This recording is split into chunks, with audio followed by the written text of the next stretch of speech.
Вітаем спадарства, Валер Руселік і Юлія Лабанова у нашай імправізаванай студыі Белсад. Сёння 225 дзён таму якраз пачаліся паслявыбарчыя пратэсты супраць фальсіфікацыі выбараў у нашай краіне, якія пазней перараслі таксама ў пратэсты супраць гвалту, супраць несправядлівасці.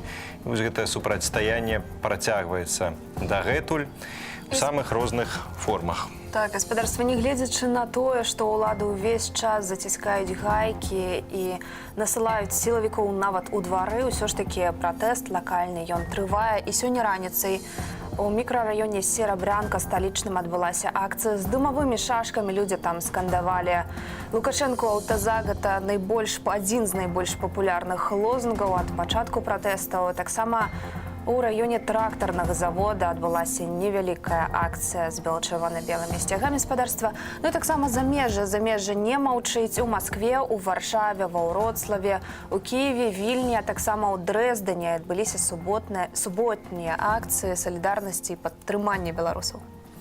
Ну і ўжо зараз невялічкі матэрыял па сённяшніх акцыях, які мы паспелі сабраць для вас. Жыве Беларусь! Жыве!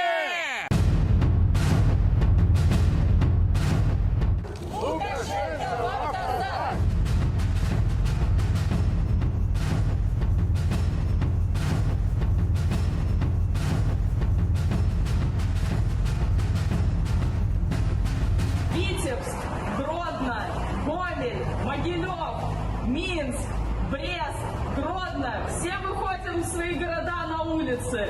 Этот город, эти улицы наши. И мы вместе с вами будем строить новую справедливую Беларусь.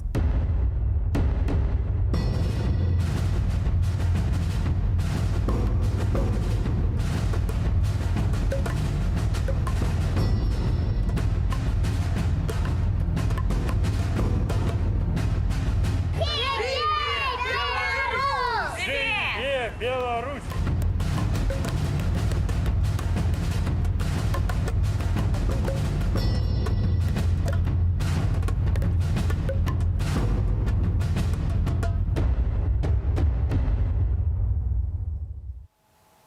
Насамрэч, падобных відэа, фота, паведамленняў з акцыяў іх нашмат больш, іх багата. На жаль, не ўсё даходзіць да медыяў, таму, карыстаючыся момантам, можам заклікаць гаспадарства дасылаць вашыя фота, відэа як нам, гэтак і ў іншыя медыа незалежныя.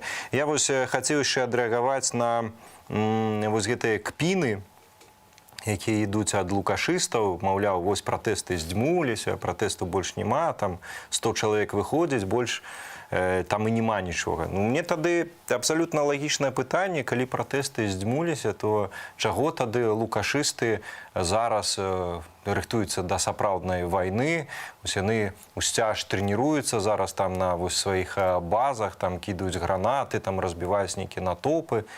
Калі пратэсты здзьмуліся, то з кім лукашысты збіраюцца змагацца? Ну, атрымліваецца, што з уласнымі тараканамі ў галаве. У мяне больш іншых версіяў няма.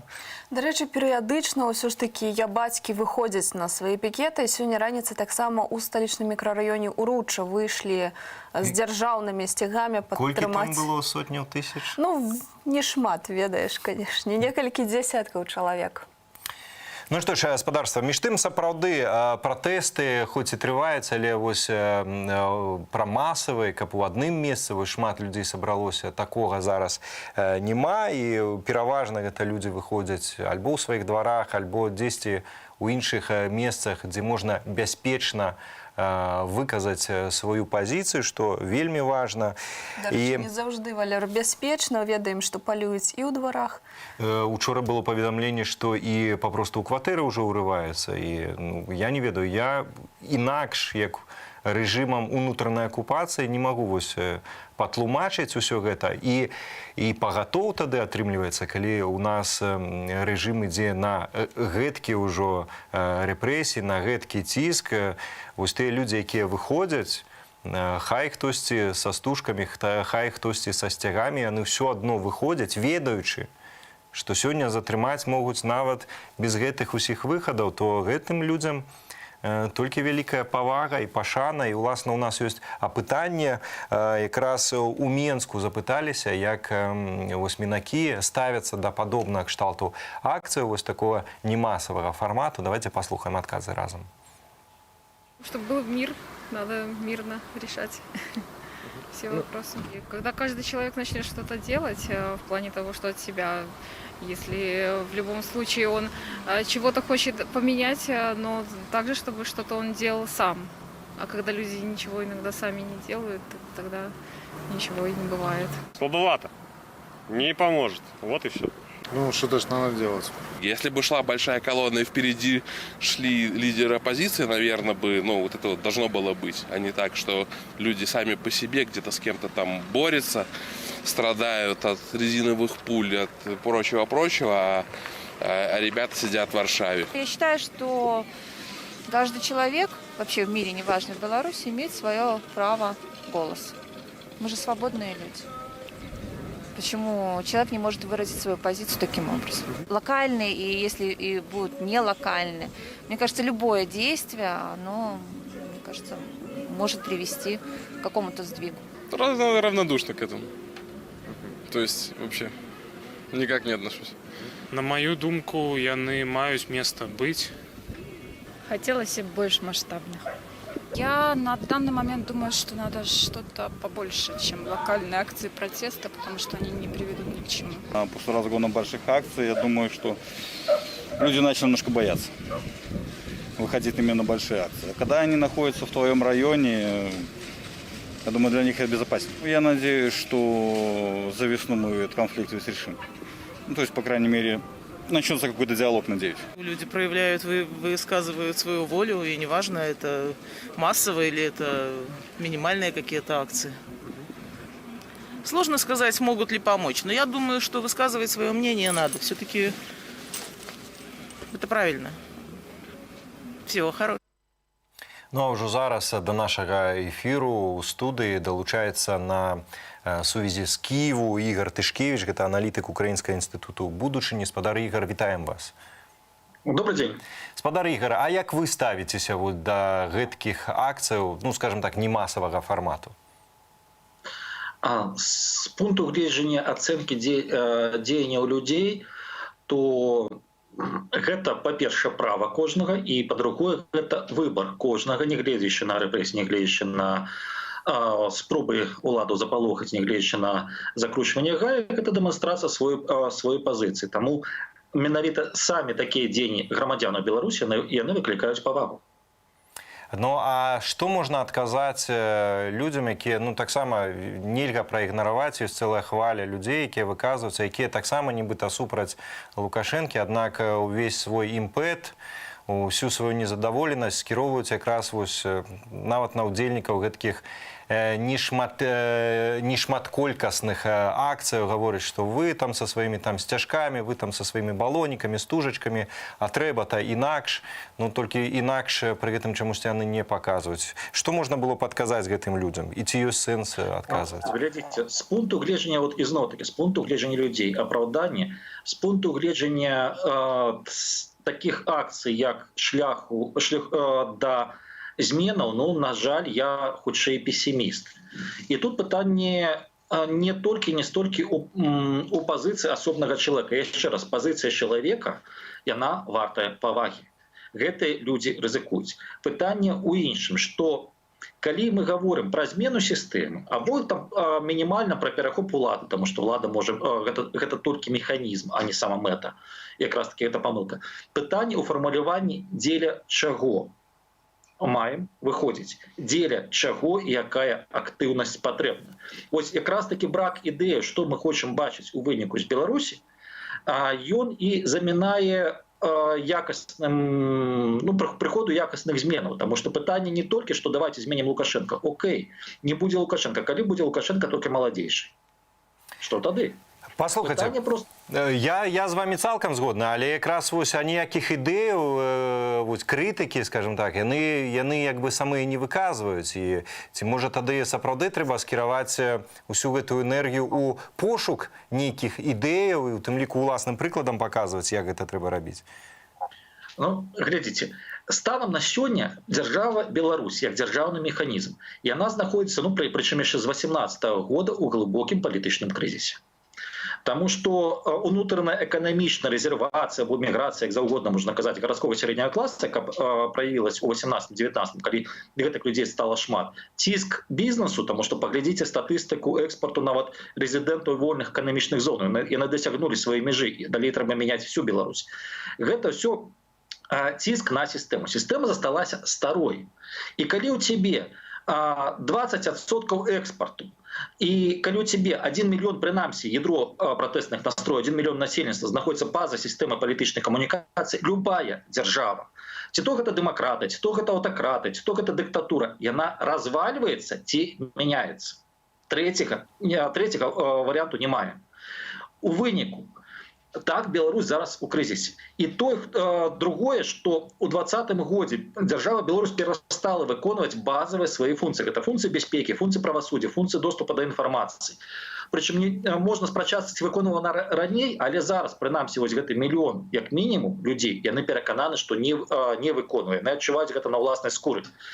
І першы, хто прапануе канструкцыю, як дзяржава можа выканаць базавыя функцыі, той выйдзе пераможцам з палітычнага крызісу. І, на жаль, з аднаго боку, апаненты Лукашенка, яны учапіліся ў ідэю проста масавых акцый ціску на змену ўлады. На вялікі жаль, не мае менавіта гатовых канцэпцый. І я вельмі спадзяюся, што яны распрацоўваюцца, што рабіць з дзяржавай, таму што гэта пасыл не толькі да людзей. Пасыл мае быць у тым ліку да розных групаў у атачэнні Лукашенка або розных групаў элітаў у кіраванні дзяржавы. Які пасыл для прыватнага бізнесу, які сёння, скажем так, замкнёны ў тых же самых вольных эканамічных зонах і не можа выйсці, не можа маштабавацца на ўсю Беларусь. Які пасыл да мясцовага чынавенства? То бишь, вельмі проста, як той же самы мясцовы чыноўнік будзе сябе адчуваць у новай сістэме беларускай улады, якія паўнамоцтвы, які фінансавы рэсурсы, што як.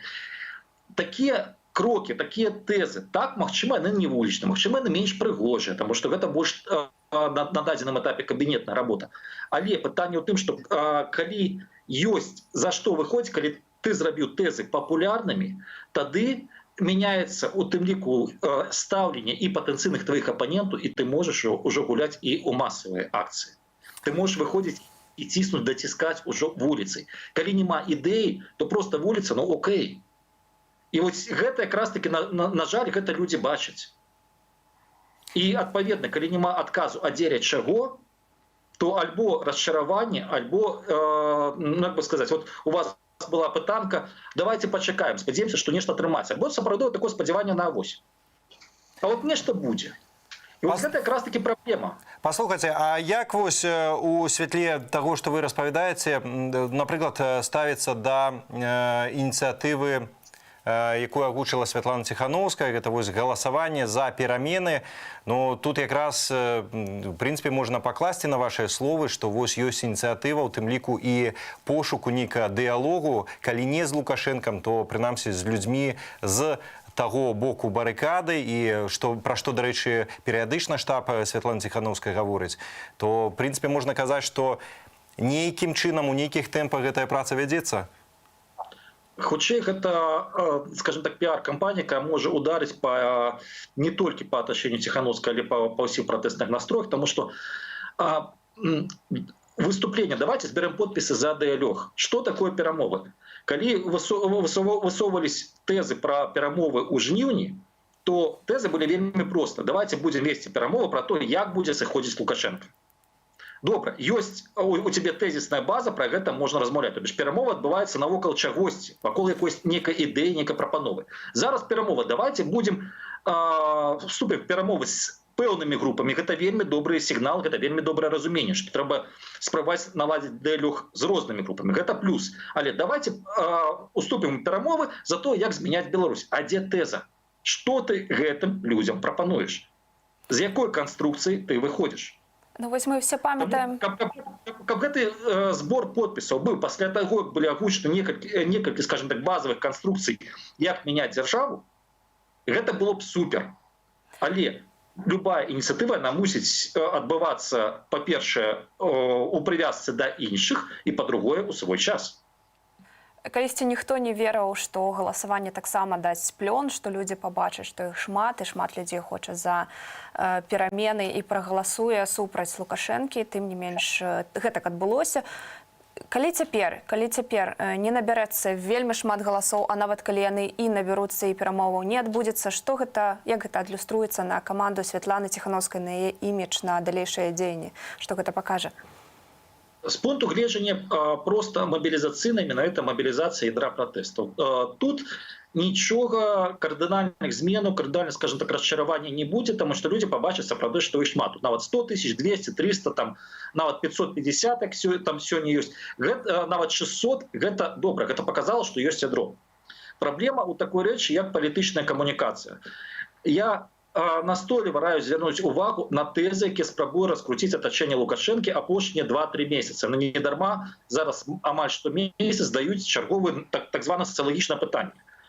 Зверніце увагу, яны спрабуюць сысці ад таксічнай лічбы 80 там, з капейкамі галасоў за Лукашенка, зараз пляшуць вакол 64-66%. Пры гэтым яны свядома падаюць пэўную колькасць апазіцыі, прычым у адрозненне ад мінулых гадоў не заўсёды менавіта па выніках сацыялагічнага пытання малююць лічбы, што гэта зусім кепска, таму што паводле белтаўскіх апытанняў 24% насельніцтва лічаць, што беларуская апазіцыя можа прадстаўляць інтарэсы народа, але агульна даюць колькасную ацэнку ад 13 ядра да тых ж самых 24 максімум. І цяпер давайте глядзець, на што цісне ўлада, што іх пратэстоўцаў або тых людзей, хто за перамены, не ёсць большасць. І гэта базавая тэза, якая пачынае раскручвацца. Цудоўна. Цяпер глядзі. Дадзены цэнтр выбаркаму, які ён агучыў 6 900 000 выбаршчыкаў. Гэта азначае, што 10% гэта 690 000, 20% гэта 1 300 000 з капейкамі. Окей.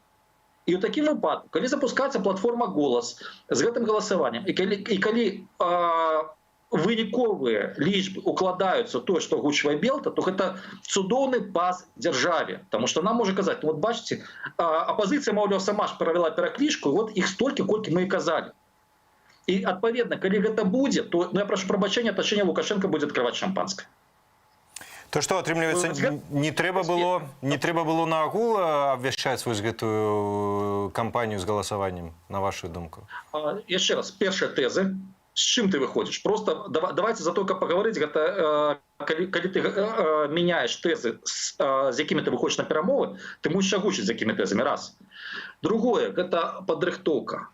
Таму што станам на сёння, на жаль, паглядзіце рэпрэсіі супраць незалежнай прэсы, паглядзіце рэпрэсіі супраць незалежнай прэсы ў рэгіёнах, колькі газет пазбаўлены права друкавацца ў паперы, а гэта выхад на іншыя сацыяльныя групы.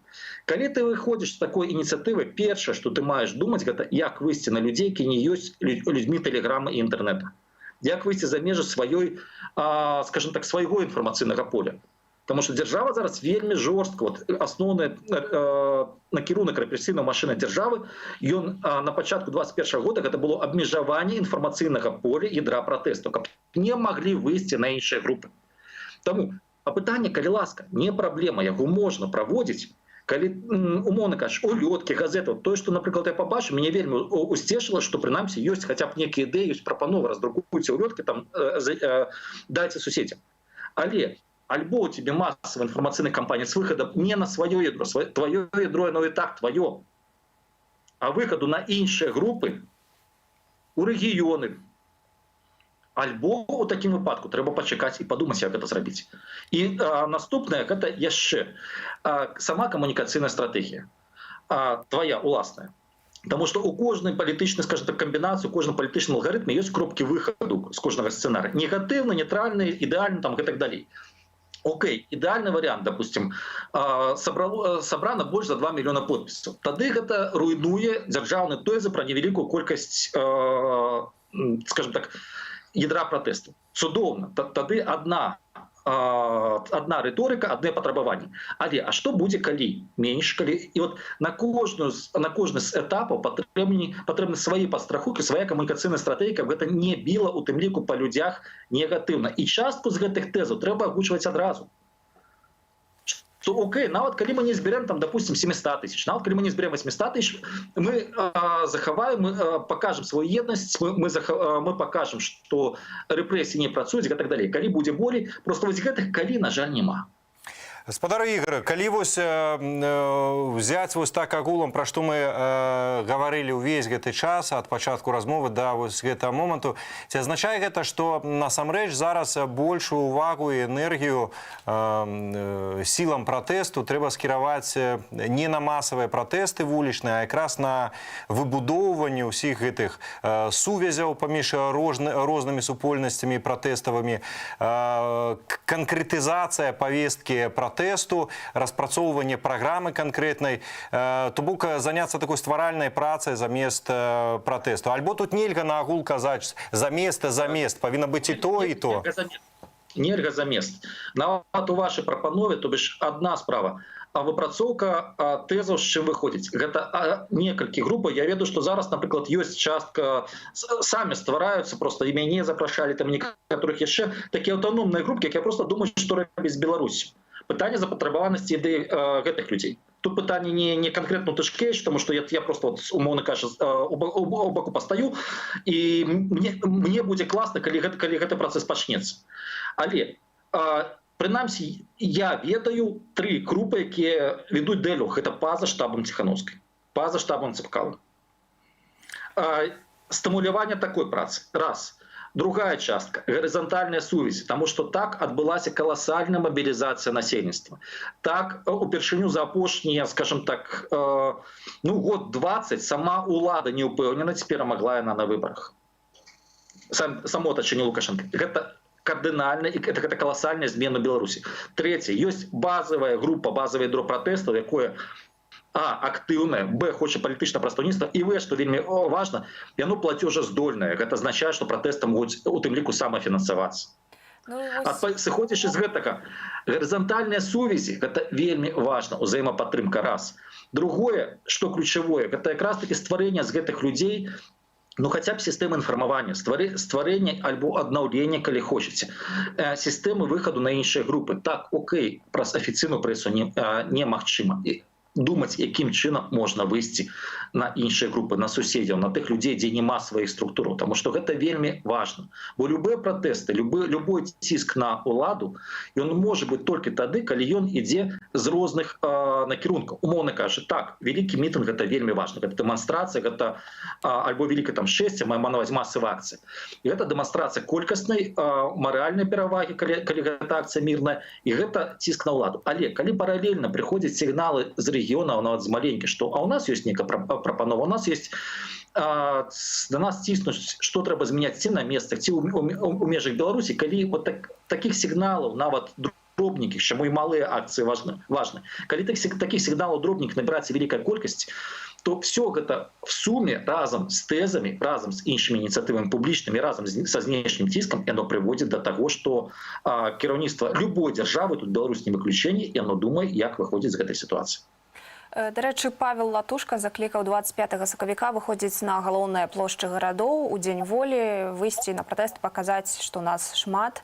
І вось у мяне такое пытанне, ці своечасовы гэты заклік цяпер, калі вы самі адзначылі, што прававая сістэма не працуе, што сілавікі дзеяць, і ці падтрымае, на вашу думку, народ цяпер гэты пратэст? Для часткі людзей, якія выходзілі на 25 сакавіка і раней пад дубінкі, гэта дата важная, яны ўсё адно выйдуць. Частка людзей, якія актывізаваліся зараз, якія праводзяць малыя акцыі пратэсту, таксама выйдуць. Ці выйдзе, скажем, ці выйдуць іншыя ўдзельнікі, якія далучыліся да палітычных працэсаў у 2020 годзе, я не ведаю. Але гэта выбар кожнага чалавека. І я не маю маральнага права як заклікаць просто выходзіць, так і асуджаць тых, хто не выходзіць. Гэта выбор кожнага чалавека. Спадару Ігору, апошняе пытанне ў мяне да вас літаральна. Все-таки хацеў вярнуцца да вашай тэзы, з якой я дзвюмя рукамі згодны цалкам. Гэта вось патрэба ў напрацоўванні крытычнай масы на месцах. Мы ўсе цудоўна бачым, назіраем за сітуацыяй, бачым, што ёсць праблемы з захаваннем адзінства вось ва ўсёй гэтай пратэснай масе? Ці ёсць у вас нейкія парады, рэкамендацыі альбо наогул ідэі пра тое, як захаваць адзінства ва ўсёй гэтай размаітай пратэснай масе? А адзінства захаваць як такого, што мы все адны немагчыма. І на маю думку, адна з памылак это было непрызнанне таго, што існуюць розныя групы з рознымі інтарэсамі. У кожнай супольнасці, у кожным грамадстве ёсць багата розных групаў. І няма нічога кепскага у тым, што кожная група мае уласнае бачанне того, як ісці. Але калі ты спрабуеш прыхавацца, што не, мы ўсё адно адзіныя, мы ўсё адно класныя, мы все любім адзін аднаго, то твой апанент, он просто падсвечваючы ваши, ну скажем так, ваши пікіроўкі, ваши канфлікты, ён дыскрэдытуе ўсіх. Але калі прызнаць, і вось гэта і еўрапейская формула, і нават у Беларусі была палітычная формула і сярод моладзевых арганізацый. Мы розныя, альбо мы роўныя, мы розныя, альбо мы разам. Гэта трэба просто прызнаць, што так, ёсць некалькі групаў. Ёсць некалькі. Спадар Ігор, давайте мы будем размаўляць. Я літаральна на момант, я хацеў удакладніць, магчыма, сваё пытанне, бо часам, калі назіраеш за рознымі пратэставымі групамі, то хапаешся за галаву і думаеш, а дык з кім вы змагаецеся? Калі дэкларуюсь там, напрыклад, у загалоўках на YouTube-каналах пра тое, што вось там непрыманне рэжыму Лукашэнкі, а пры гэтым кожны другі, нават кожны першы відэаролік прысвечаны абліванню брудам, напрыклад, іншых групаў пратэсту. Я вось што меў на ўвазе, разумееце? Так, а гэта зноў-такі, калі гэта не выключае таго, што я сказаў. Тут просто пытанне, што ключавыя групы, якія хочуць застацца лідарамі, якія або бяруць на сябе адказнасць, гэта таксама, дарэчы, праблема ў беларускай сітуацыі, яны кажуць, окей, ёсць некалькі групаў. Таму што больш за ўсё б'е, калі абліваюць брудам те, каго ты называеш часткай ці сваёй каманды ці блізкімі. Ты просто прызнаеш, окей, ёсць багата групаў. Мы на роўных гатовы размаўляць з усіма, хто гатовы за перамены. Кожны ідзе уласным, там пан Латушка любіць слова трэк, уласным трэкам. Всё доўна. Але ёсць пэўныя каштоўнасці, якія мы ўсе падзяляем. І ў такім выпадку так будзе адбывацца, ну, скажем так, не ведаю, досыць непрыемныя, у тым ліку і канфлікты. Але не будзе магчымасці для тваіх апанентаў на гэтых канфліктах гуляць. Калі ж казаць пра ці абліванне брудам, ці абліванне крытыкай, ёсць, на маю думку, некалькі прынцыпаў. Першае. Любы чалавек дастойны павагі. Абсалютна любы, нават твой апанент, твой вораг. Але крытыкаваць дзеянні чалавека, не асобу, а дзеянні. Тое, што чалавек робіць, тыя думкі, якія ён агучвае, можна і трэба. Часта густа можна, трэба і вельмі жорстка гэта рабіць. Спадар Ігор, дзякуй вялікі вам за размову, дзякуй за вашыя тэзы таксама. А я нашим гледачам нагадаю, што з намі на відэасувязі з Кіеву быў Ігор Тышкевіч, гэта аналітык Украінскага інстытуту будучыні. І гаварылі мы пра сённяшнюю сітуацыю, якая, напэўна ж, канешне, адаб'ецца і на нашай агульнай будучыні. Дзякуй яшчэ раз вам вялікі. Дзякуй. Дзякуй. А Святлана Ціханаўская упэўненая, што вырашыць палітычны крызіс можна шляхам перамоваў праз міжнароднае пасярэдніцтва і спадарства іны зварот да беларусаў з заклікам пакінуць свой голас на портале «Голос», уласна. Ваша увазе цяпер.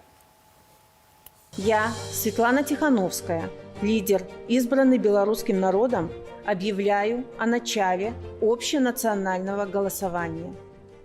Каждый из вас знает, что в стране кризис, и разрешить его мы можем мирным путем, через переговоры при международном посредничестве. Мы запускаем это голосование не вместо уличных протестов. Мы делаем это вместе с уличными протестами. Почему важно проголосовать?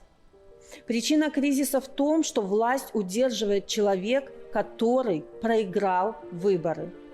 Он отказался уходить с поста, плюнув в лицо миллионам белорусов. Он пытается управлять страной с помощью насилия и репрессий. Хотя даже это не заставило нас ему подчиниться. преддверии 25 марта Лукашенко начал угрожать нам гражданской войной, заявив о привлечении армии к подавлению протестов. Это шаг страха и отчаяния. Ведь он уже потерял поддержку своего народа. Но теперь он теряет поддержку даже сторонников. И паникует, потому что понимает, что больше не может положиться на МВД.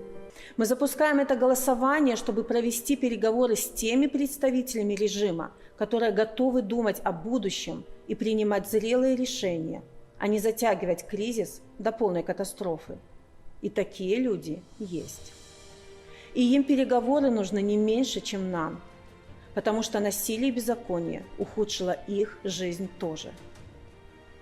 Есть много сценариев развития событий в Беларуси, и все они, даже очень страшные, долгие и силовые, неизбежно приведут к переговорам. Вопрос лишь в том, какой ценой.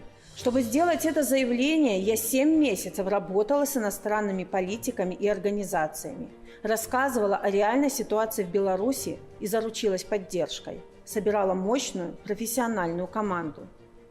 Все они на нашей стороне. И пришло время воспользоваться этой помощью. Ваши голоса помогут нам добиться решительных шагов со стороны международных структур ОБСЕ и ООН. Они готовы организовать площадку и выступить посредниками, а также вынудить режим пойти на переговоры. А главное, наши голоса вернут нам чувство единства, большинства и силы. Перед началом переговоров мы укрепим нашу переговорную позицию через протесты и кампании гражданского неповиновения. Мы мобилизуем все наши ресурсы, чтобы на вторую волну протеста у режима не хватило ни сил, ни денег. Перед 25 марта мы вместе с Координационным советом, Байпол, фондами солидарности и другими демократическими силами запускаем большое голосование на платформе «Голос». Наша с вами общая задача – сделать так, чтобы проголосовал каждый ответственный белорус. И тогда уже ко Дню воли мы увидим первые результаты. Мы должны сделать это вместе, как во времена выборов прошлым летом, когда мы взяли свою судьбу в свои руки. И теперь пришло время довести дело до конца. Нам вместе строить новую Беларусь. И никто не сделает этого за нас. Ну, я тым часам прагартаў стрим-чат у нас на Ютубе і хацеў прачытаць адзін каментар, папросту залатыя словы, як такое падсумаванне размовы с Игорем Тышкевичем. Лика написала: даже в семьях разное мнение, и их объединяет общий дом. И мне здаецца, это вось и отказ на пытанне, як нам на агул захаваць адзінства. Наш агульны дом, Беларусь, незалежная, вольная Беларусь без Лукашэнкі, вось наш дом, які ўсім і варта бараніць, каму як падказвае розум і сумленне ягонае уласнае. Мне здаецца, вось увесь рэцэпт нашага адзінства. Ну, гаспадарства нядзеля ўжо традыцыйна стаўся такім днём, калі лакальныя акцыі пратэстаў трывалі і трываюць, як бачым, нават такіх нешматлікіх кропках і куточках Беларусі ці раёнах Менску. Акурат за падзеямі ў сталіцы назірае наша журналістка Марыя Арцівашева. Марыя, прывітанне, распавядзі, калі ласка. Так, на жаль, чуем, што не атрымалася ў нас звязацца з Марыяй. Подказывали коллеги, что глушаць сувязь нашай калезе Машай Арцыбашавай перыядычна спрабавалі цягам той часткі стрыму, якая ўжо адбылася, звязацца з ёю, але калі дагэтуль глушылі інтэрнэт пастаянна, то зараз дабраліся таксама і да тэлефонаў таксама.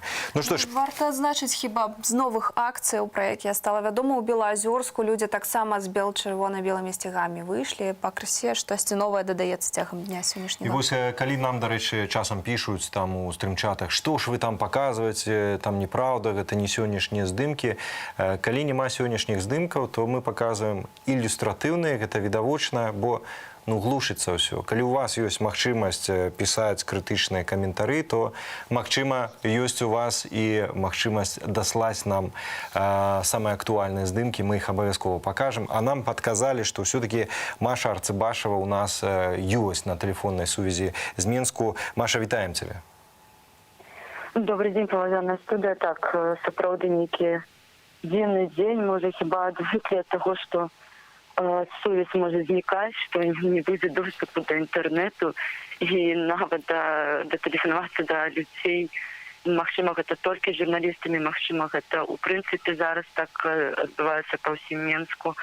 Невядома, спрабую зараз даведацца, запытацца ў сяброў, ці якім чынам у іх сувязі цяпер.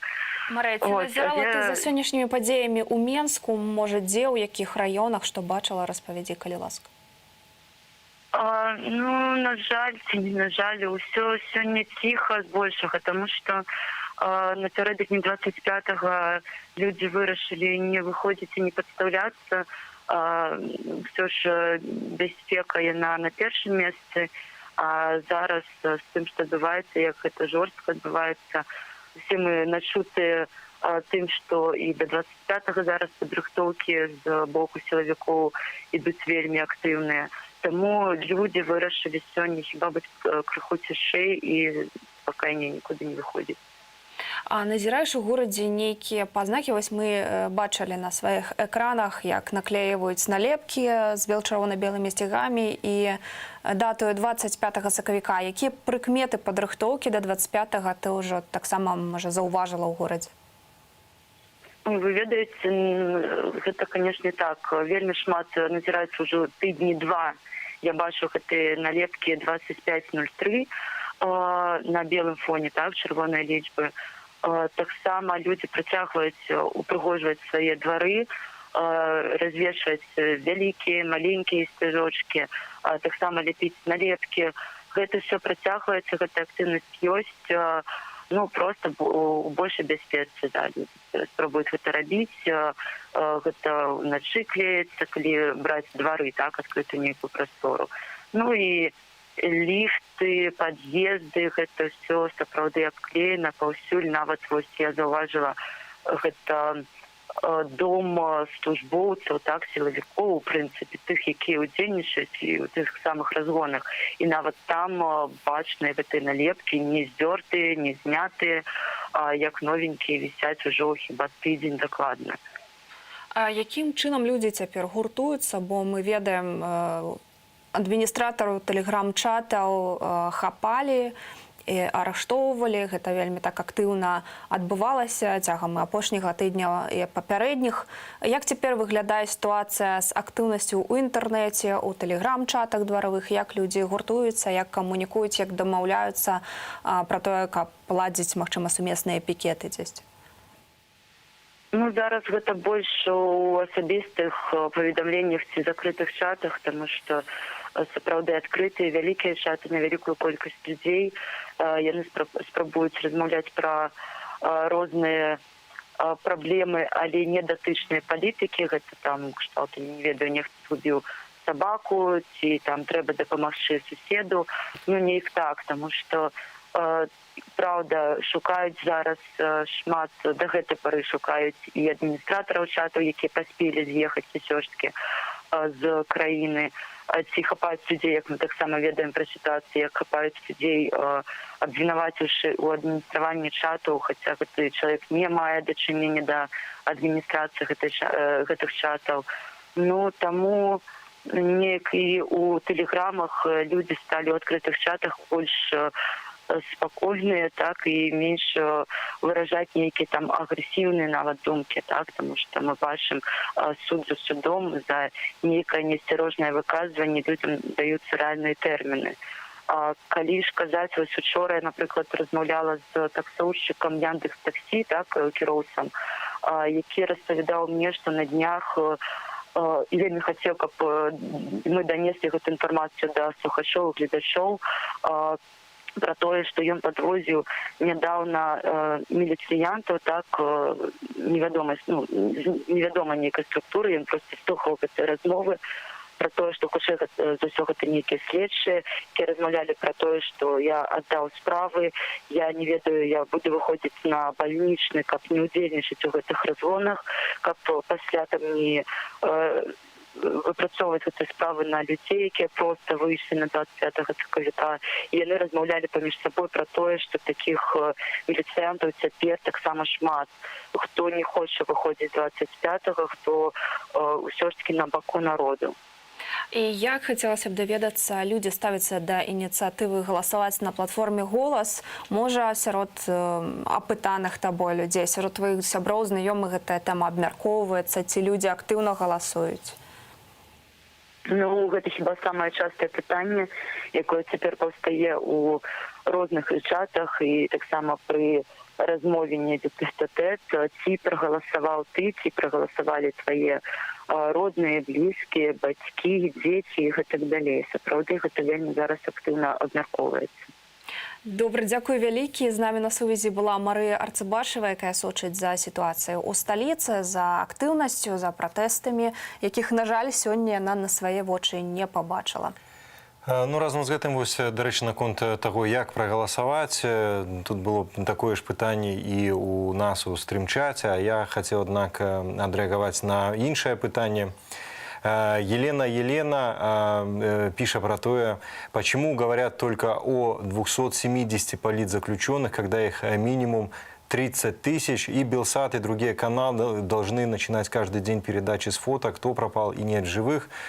Ну, я могу адрэагаваць. Па-першае, цяжка арыентавацца ва ўсіх прапановах журналістам, што і як трэба рабіць, гэта па-першае. Па-другое, нават самыя праваабаронцы на сённяшні дзень не сходзяцца ў лічбе палітвязняў. Тое, што палітзняволеных значна больш, чым афіцыйна прызнана, гэта гавораць і самыя праваабаронцы. Там папросту такая працэдура, што не адразу, не аўтаматычна гэты працэс адбываецца. Вось у прыватнасці... Хацелася б таксама адзначыць, што тыя людзі, якія трапляюць нават на 15-100 дняў арышту, яны таксама, па сутнасці, палітзняволеныя, але можна пра ўсіх сказаць. І калі гаварыць, напрыклад, пра тысячы людзей, я не вельмі уяўляю, як павінен выглядаць наш эфір. Між тым, вось я адкрыў для сябе якраз старонкі праваабарончага цэнтру «Вясна». Там па стане на 21 сакавіка прызнаныя палітычнымі вязнямі 288 чалавек. Адначасова, вось, да прыкладу, ёсць такая ініцыятыва дапамогі палітвязням «Дисsident Buy», сайт dissidentbuy.com. Там 467 чалавек у спісах, таксама на стан 21 сакавіка. У кожным выпадку, канешне ж, вельмі шмат людзей, вось, хто зараз у турмах сядзіць, і ім усім можна і варта пісаць лісты, праяўляць сваю салідарнасць. Тыя, хто выходзіць на волю, гавораць, што гэта, бадай, самае вялікае падтрыманне для іх, гэта калі пішуць ім лісты. І пачаць можна, да прыкладу, з тых імёнаў, якія ёсць вось у праваабаронцаў. Я нагадаю, праваабарончы цэнтр «Вясна», таксама ініцыятыва «Dissident Buy», там ёсць спісы, імёны, адрасы, куды можна пісаць.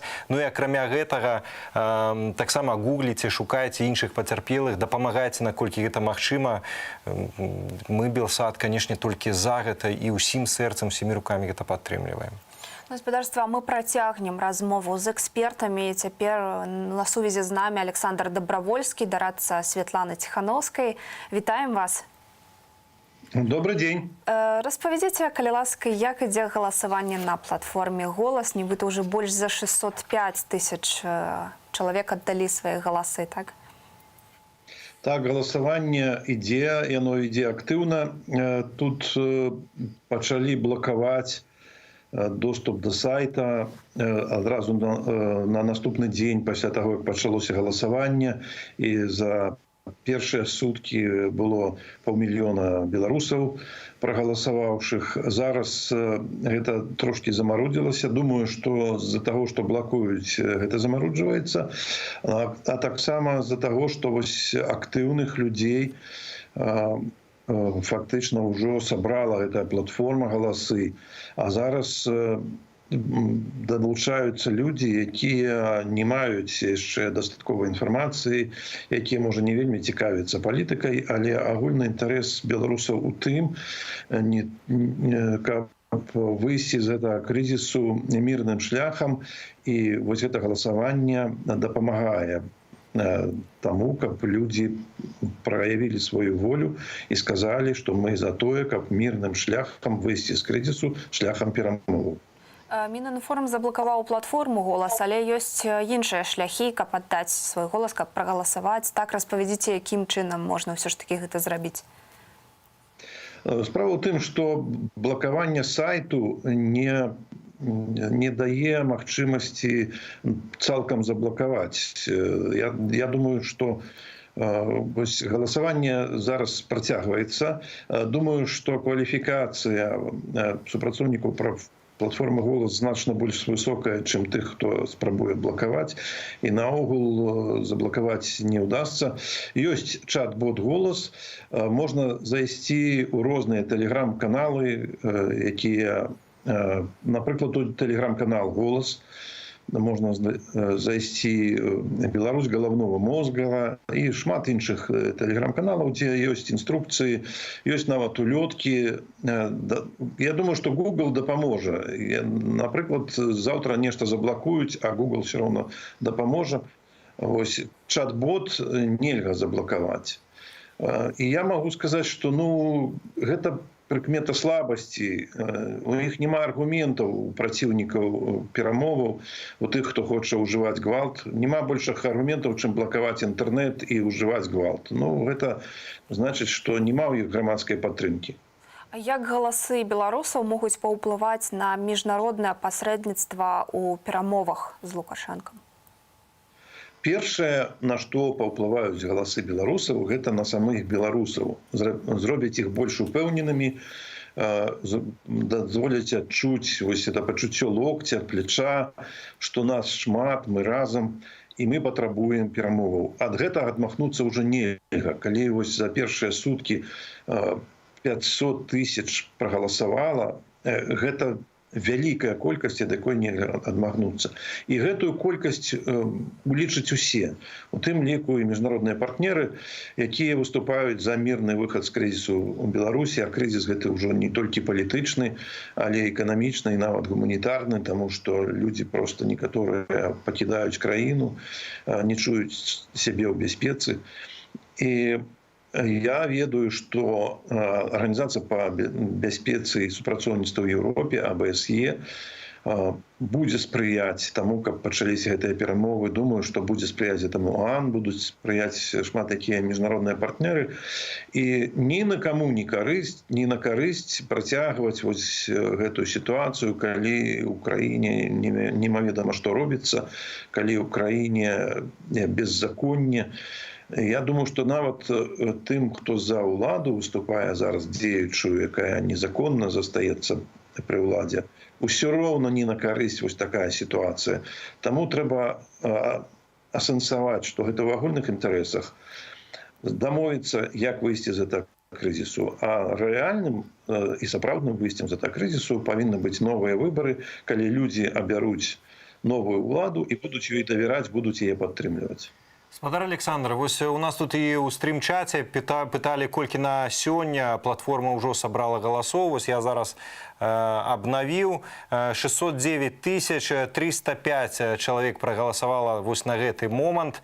На якую лічбу вы арыентуецеся, калі можна сказаць, што галасаванне мела поспех? Я чаму пытаю, таму што вось паводле майго разумення ўсё адно, колькі б людзей не прагаласавала, напэўна, гэта лічба будзе меншая за сапраўдную колькасць прыхільнікаў пераменаў, бо ў сілу розных прычынаў хтосьці не зможа прагаласаваць, хтосьці за перамены, але супраць штабу Ціхановскай і таму не ўдзельнічае ва ўсіх гэтых ініцыятывах. Боіцца папросту пашпартныя звесткі. Альбо, напрыклад, боіцца ці паказаць свой нумар тэлефона, хаця насамрэч гэта ўсё бяспечна і дагэтуль ні разу не атрымалася у лукашыстаў гэтыя дадзеныя выцягнуць. І ўсё-такі, якая лічба на гэтай платформе для вас, для штабу Святланы Ціхановскай будзе з такой лічбай поспеху, што сапраўды дасягнутая вось нейкая мэта, і гэта мэта такая пазітыўная мае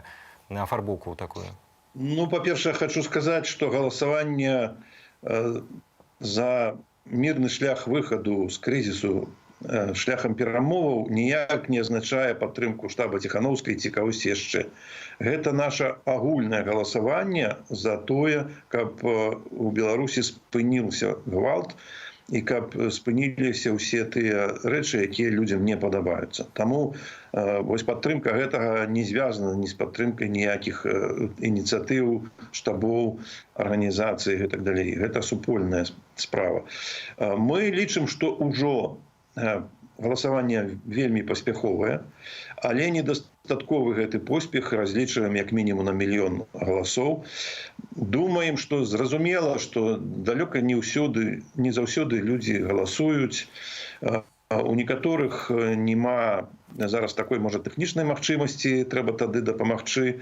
І ёсць такія інструкцыі, як дапамагчы тым, у каго няма смартфона, хто не мае адпаведнага досведу такіх галасаванняў.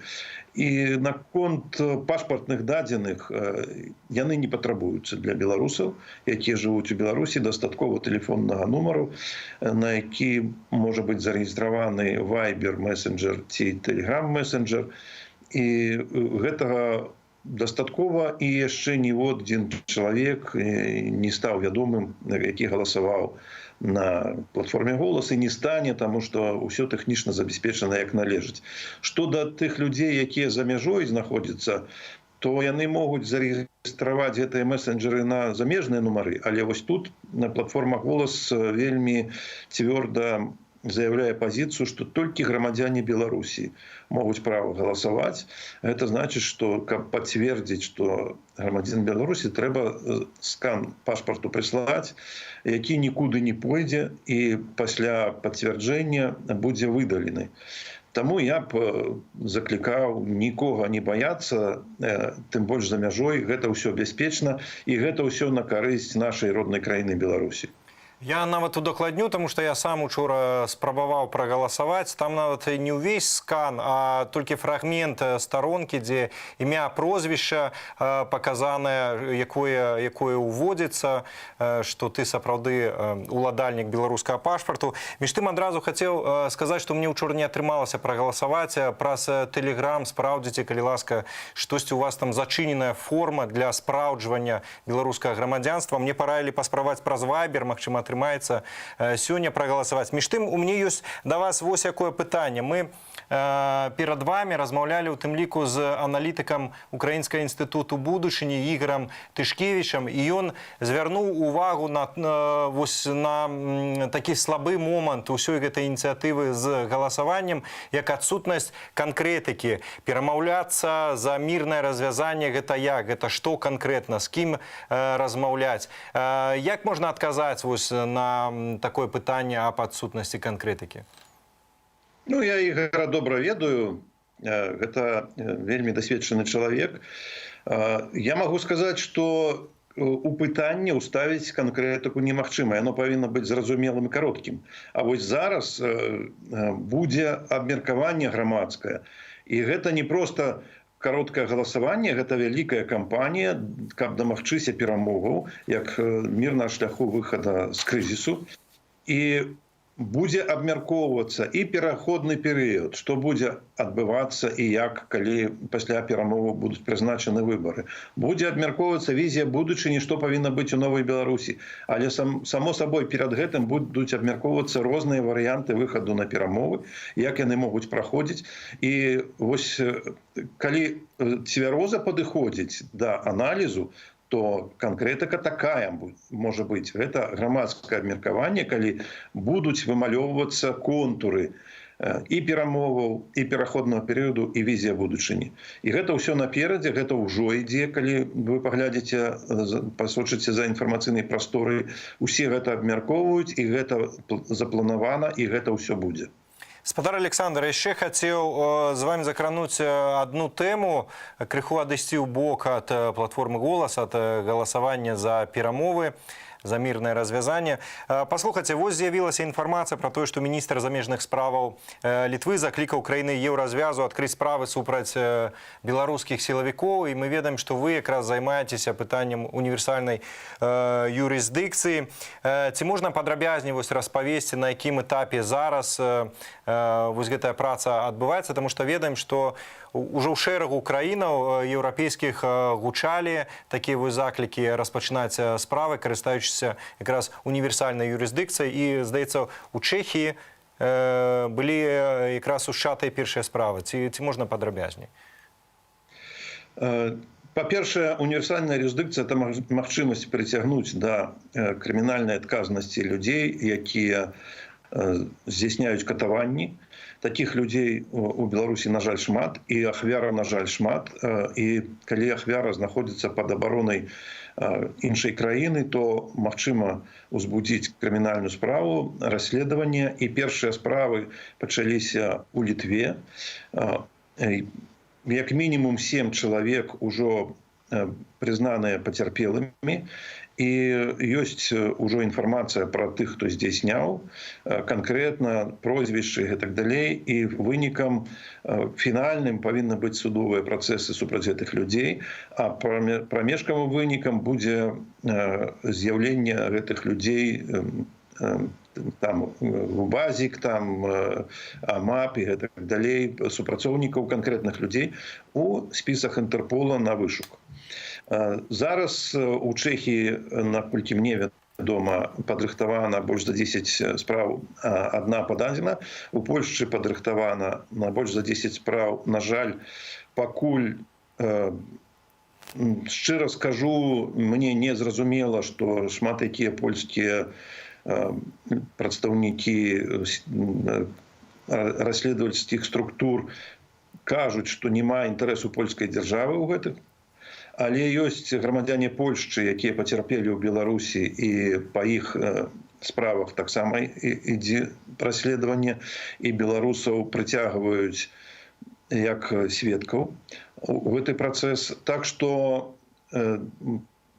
перыяд беспакаранасці, які быў у гэтых людзей, якія зараз на экране, ён ужо скончыўся, яны павінны гэта асэнсаваць. Але галоўнае, за што мы змагаемся, каб у новай Беларусі гэтыя людзі сталі перад судом. Ці азначае гэта, што па сутнасці, напрыклад, сілавік, які здзейсніў злачынства, ажыццяўляў катаванне, ягоная асоба мусіць быць пацверджана, што менавіта ён адказны за гэтае злачынства. Якім чынам будуць асобы ў гэты спіс трапляць? Так, менавіта так. І ёсць доказы рэчавыя, ёсць фотаздымкі, ёсць відэа, ёсць паказанні сведкаў, ёсць медыцынскія дакументы, якія сведчаць пра тое, што людзі былі падвергнутыя катаваннямі. Толькі з доказамі можна штосьці зрабіць, і толькі доказы могуць прывесці да таго, што спачатку чалавек з'явіцца ў спісе Інтэрпола, а пасля стане перад судом. Спадар Александр, апошняе пытанне да вас на сёння. Паслухайце, была раней ініцыятыва пра тое, каб АМАП, УБАЗік прызнаць тэрарыстычнымі арганізацыямі, аднак не пагадзіліся заходнікі зрабіць гэта. Там, наколькі я памятаю, няма такого механізму прызнавання дзяржаўных арганізацый тэрарыстычнымі. Вось тое, што зараз распачынаюцца справы супраць персанальна супраць асобных сілавікоў. Ці з'яўляецца гэта якраз зменай тактыкі, калі нельга цэлую арганізацыю прызнаць тэрарыстычнай, то папросту іх усіх персанальна за іх злачынствы судзіць? Гэта не змена тактыкі, і тое, і другое робіцца. Сапраўды ёсць праблемы, што ў цывілізаваным свеце ніхто не можа сабе уявіць, што дзяржаўная арганізацыя можа здзейсняць тэрарыстычныя дзеянні. І вось гэты прэцэдэнт быў толькі супраць Паўночнай Карэі, Ірану, калі яны гэта рабілі за мяжой, але ўсё роўна гэта дзейнасць прывяла да таго, што былі ўведзеныя санкцыі супраць АМАПу, супраць некоторых іншых структур сілавых Беларусі. І гэта ўжо вынік, і гэта будзе працягвацца. Так што гэта не тое, што хтосьці адмовіўся, просто не было прэцэдэнтаў, а у цывілізаваным свеце просто такія падазрэнні ці эмоцыі не могуць з'яўляцца падставамі для абмежавання чыихсьці правоў. Таму праца працягваецца, і гэтыя людзі ўсё роўна, магчыма, не ўсіх удасца прыцягнуць да адказнасці, але вельмі многіх ужо перспектыва ёсць, можна будзе прыцягнуць да адказнасці, яны будуць прыцягнутыя да адказнасці. Дзякуй вялікі спадару Александр. З намі на сувязі быў Александр Дабравольскі, дарадца Святланы Ціханаўскай. Ну і мы вяртаемся да іншых тэмаў. Уже на наступным тыдні святкуем Дзень волі. І кіраўнік народнага антыкрызіснага кіравання Павел Латушка заклікаў беларусаў выходзіць 25 сакавіка на галоўныя плошчы сваіх гарадоў і распачаць такім чынам пратэставую вясну. Давайте зірнем яго на зварот.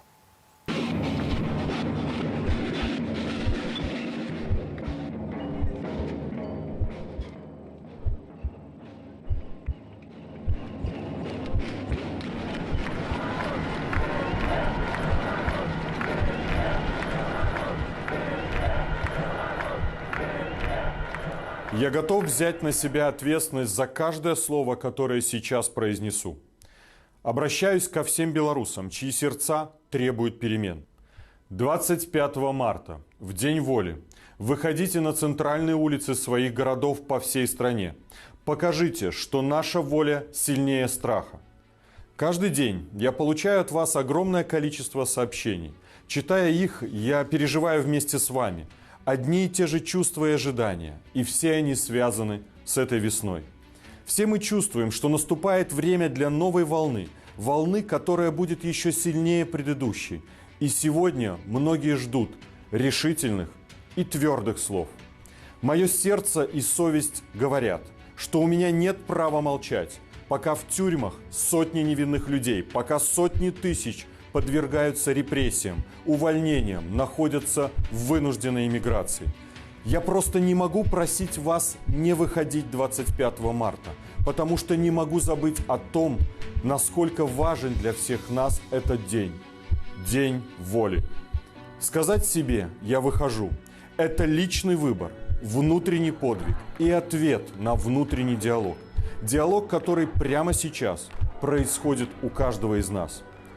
И я точно знаю, как сложно принять в нем сторону, как сложно отбросить страх и сомнения. Но разве мы хотим быть на стороне сомнений и страха? Я – нет. И каждому, кто ответил так же, хочется сказать: мы вместе, мы на одной стороне, и вместе мы сила. 25 марта на центральных улицах городов по всей стране мы будем в движении. Не собираясь в колонны и не стоя на месте, мы будем задавать улицам пульс нашей воли. Пульс, который даже без марша покажет, что город наш. Покажет, что наши сердца бьются в едином ритме, в едином желании быть свободными.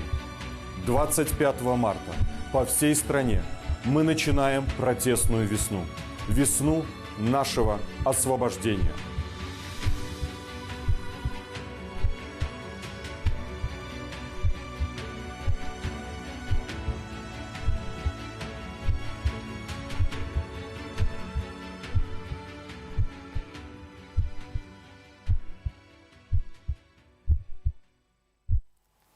Я на момент зазірнуў до нас у стрім-чат, ёсць там такі адзін з гледачоў, каментатараў Аксерис Ло, які вось піша, я зачитаю два каментары гледача. Пока белорусы не вытравят из себя терпилу и труса, прикрываясь мирными протестами свое бессилие и неумение защищаться, брать ответственность на себя, будут биты диктатором, и далее печалька, больше полугода колбасят невинных, а они терпят. Это так себя не уважать, блин, мне их жаль.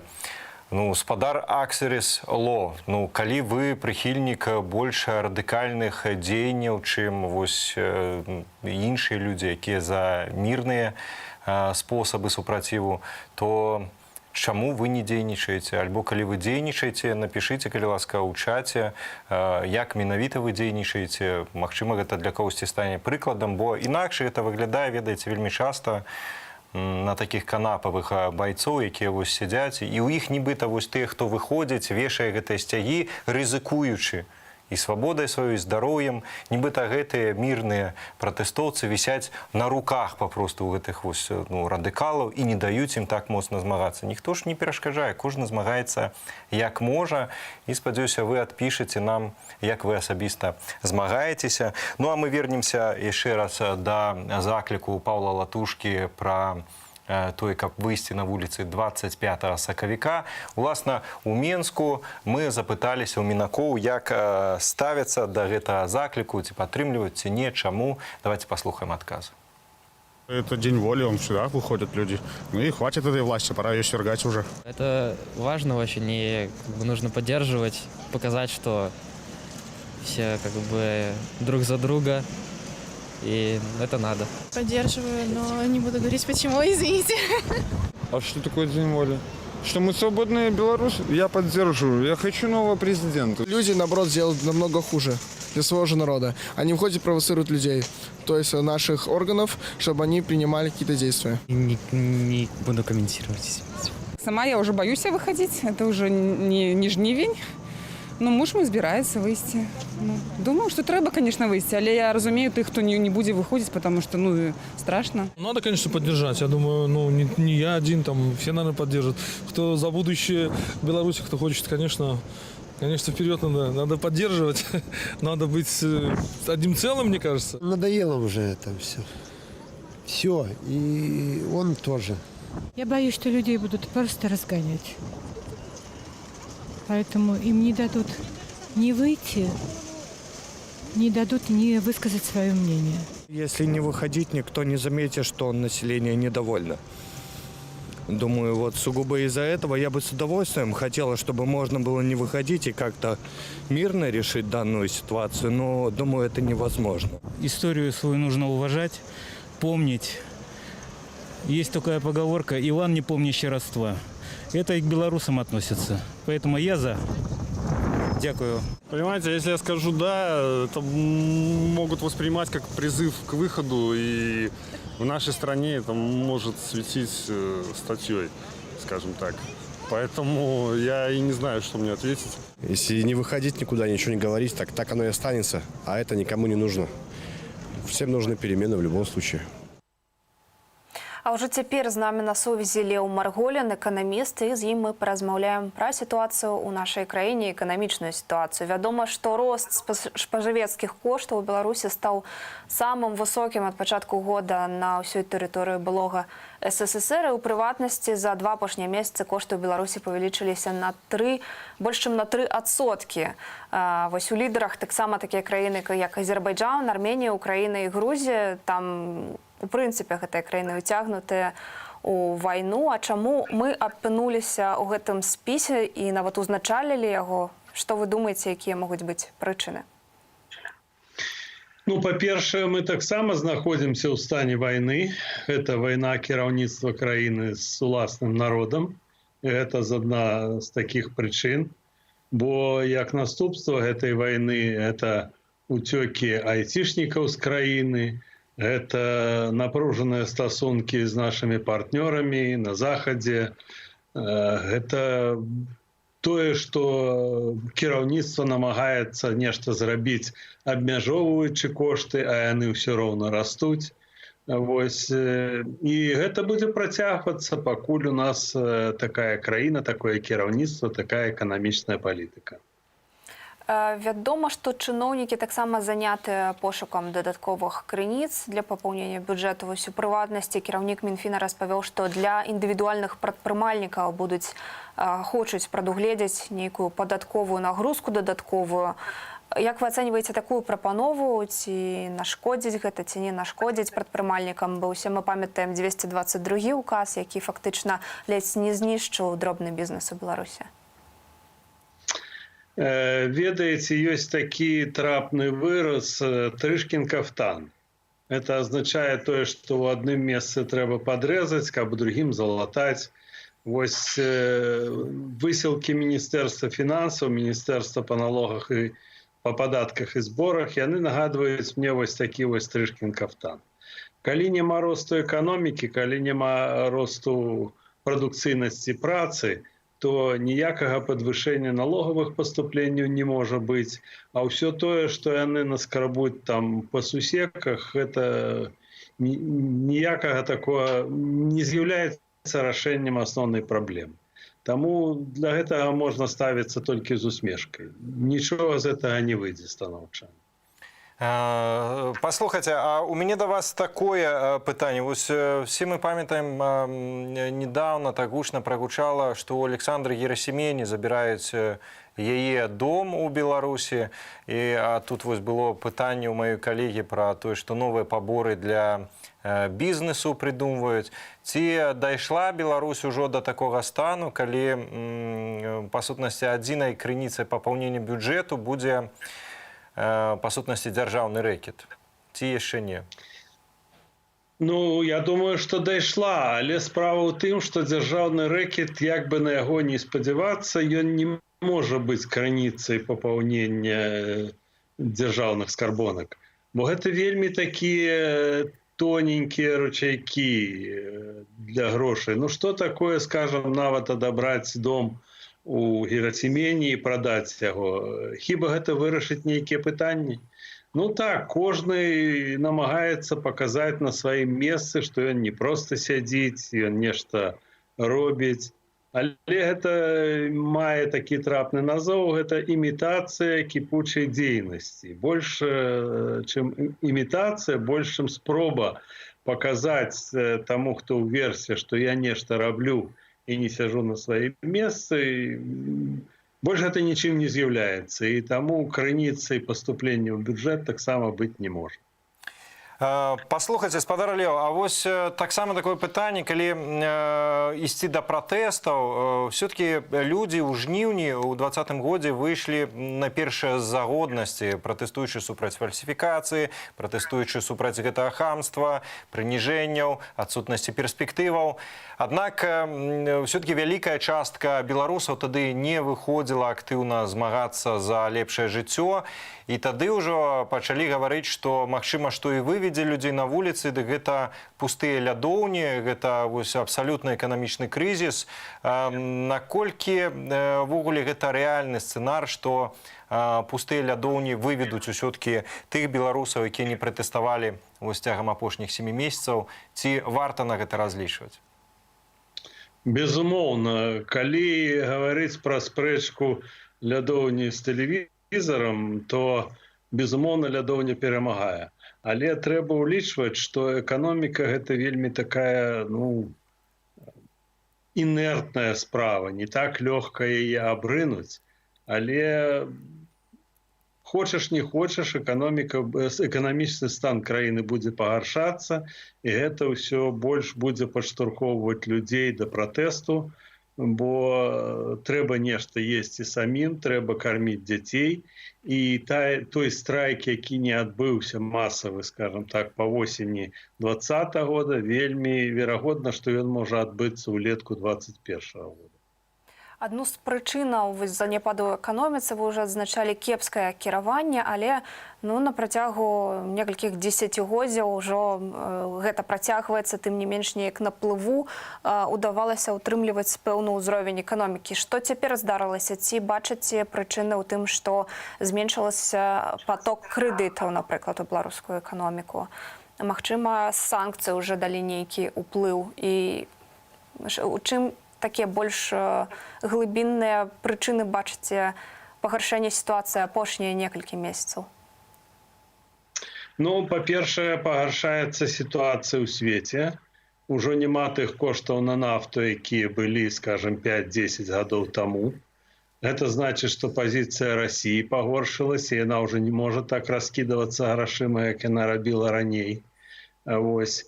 І яны разумеюць, што Беларусь хутка не зможа аддаваць тое, што брала раней. Па-другое, вельмі пагоршыліся стасункі нашай краіны з Захадам, і таму ўжо цяжка вельмі размяшчаць там свае актывы, свае аблігацыі. А гэта азначае, што кожнае размяшчэнне, калі яго рабіць, оно будзе больш дарагім, і гэта яшчэ больш невыгадна для краіны. Таму ёсць аб'ектыўныя прадпасылкі вось такога стану. Ну і яшчэ я б сказаў, што кіраванне краінай пагаршаецца. Мы бачым, што вось у нашым урадзе кожны новы прэм'ер-міністр, ён па сутнасці горшы, чым быў мінулы. Вось ён можа больш паслухмяны, лепш выконвае загады кіраўніка краіны, але якасць кіравання яно ўвесь час пагаршаецца, і таму разлічваць, што будзе палепшацца эканамічны стан, таксама не прыходзіцца. Цяж вядуцца размовы, выбачай, пра тое, што сектаральныя санкцыі ўсё ж такі трэба ўвесці ў дачыненні рэжыму Лукашэнкі. Што тады нас чакае ў выпадку, калі ўсё ж такі асноўныя кампаніі, якія займаюцца экспартам, падпадуць пад санкцыі?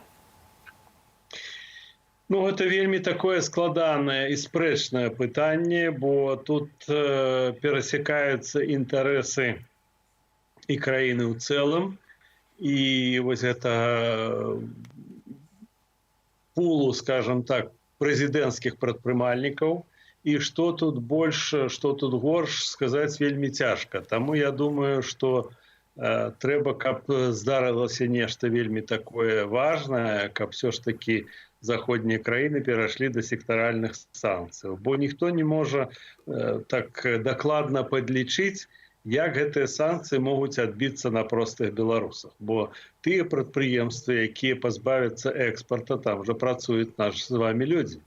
Вось што яны будуць рабіць, што яны будуць есці, якія ў іх будуць заробкі, ці не выганіць іх наогул за вароты прадпрыемства. Вось гэта вельмі складаная справа, і таму я думаю, што ў бліжэйшы час нейкіх сектаральных санкцыяў нам чакаць не даводзіцца.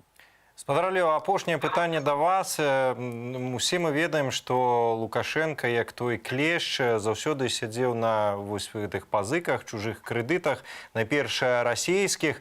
Зараз Расія асабліва даваць не хоча, як вы слушна заўважылі, што ў самой-то ў яе няма асабліва вольных такіх грошай, якімі можна раскідваць. Ці азначае гэта, што расійская лавачка для рэжыму Лукашэнкі канчаткова прыкрылася, і сёння фінансавае падтрыманне Беларусі на плыву для Расіі азначае, па сутнасці, падтрыманне, браць на баланс яшчэ адзін такі датацыйны рэгіён Расіі і цалкам яго карміць? Безумоўна, і таму ёсць вялікае жаданне ў Расіі все ж таки нейкім чынам гэтую сітуацыю змяніць. Я не думаю, што яны могуць падтрымаць беларускія пратэсты, але змяніць Лукашэнку на некага больш сучаснага, больш гнуткага, змяніць форму ўпраўлення, каб у нас была не прэзідэнцкая рэспубліка, а парламенцкая, і каб на краіну можна было ўплываць праз прарасійскія сілы, праз прарасійскія партыі. Такое жаданне ў Расіі, безумоўна, ёсць. Але я думаю, што беларускі народ узору 2021, ён вельмі адрозніваецца ад беларускага народа, які быў год таму. І таму без беларускага народа, за спиной беларускага народа такія пытанні ўжо не вырашыць. Але спробы такія, безумоўна, ёсць і будуць, напэўна, ў далейшым. Спадар Леў, дзякуй вялікі вам за размову. Цалкам з вамі згодны наконт таго, што ўсё прыкрылася лавачка, разбіліся мары Крамля на тое, што можна захамутаць вось так цішком беларускі народ, ужо так не атрымаецца. Дзякуй вялікі вам. Леў Марголін, вядомы эканаміст, быў з намі на відэасувязі уласна з Беларусі. Ну а мы працягваем эфір і зноўку... Працяг тэмы здаражання. Белнафтахім зноў павялічыў кошты на паліва.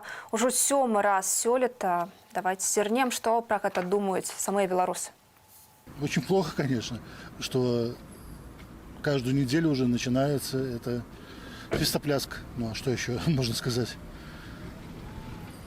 Так не дорожают у нас ни зарплаты, ни пенсии. Я понимаю, что мы особо никак не можем повлиять. Пока у нас у власти такие люди, которые не ценят вообще никого, не ставят свое мнение превыше всего. Вельми дрэнна. Хочу, чтобы палево коштовало копеек 50. Нам повысь сразу 1,5, все будут очень громко возмущаться. А если каждый день по копейке, все скажут, ну, вроде копейка. А в итоге получается хороший, даже не 1,5 рубля, а получается хороших 2 или 3.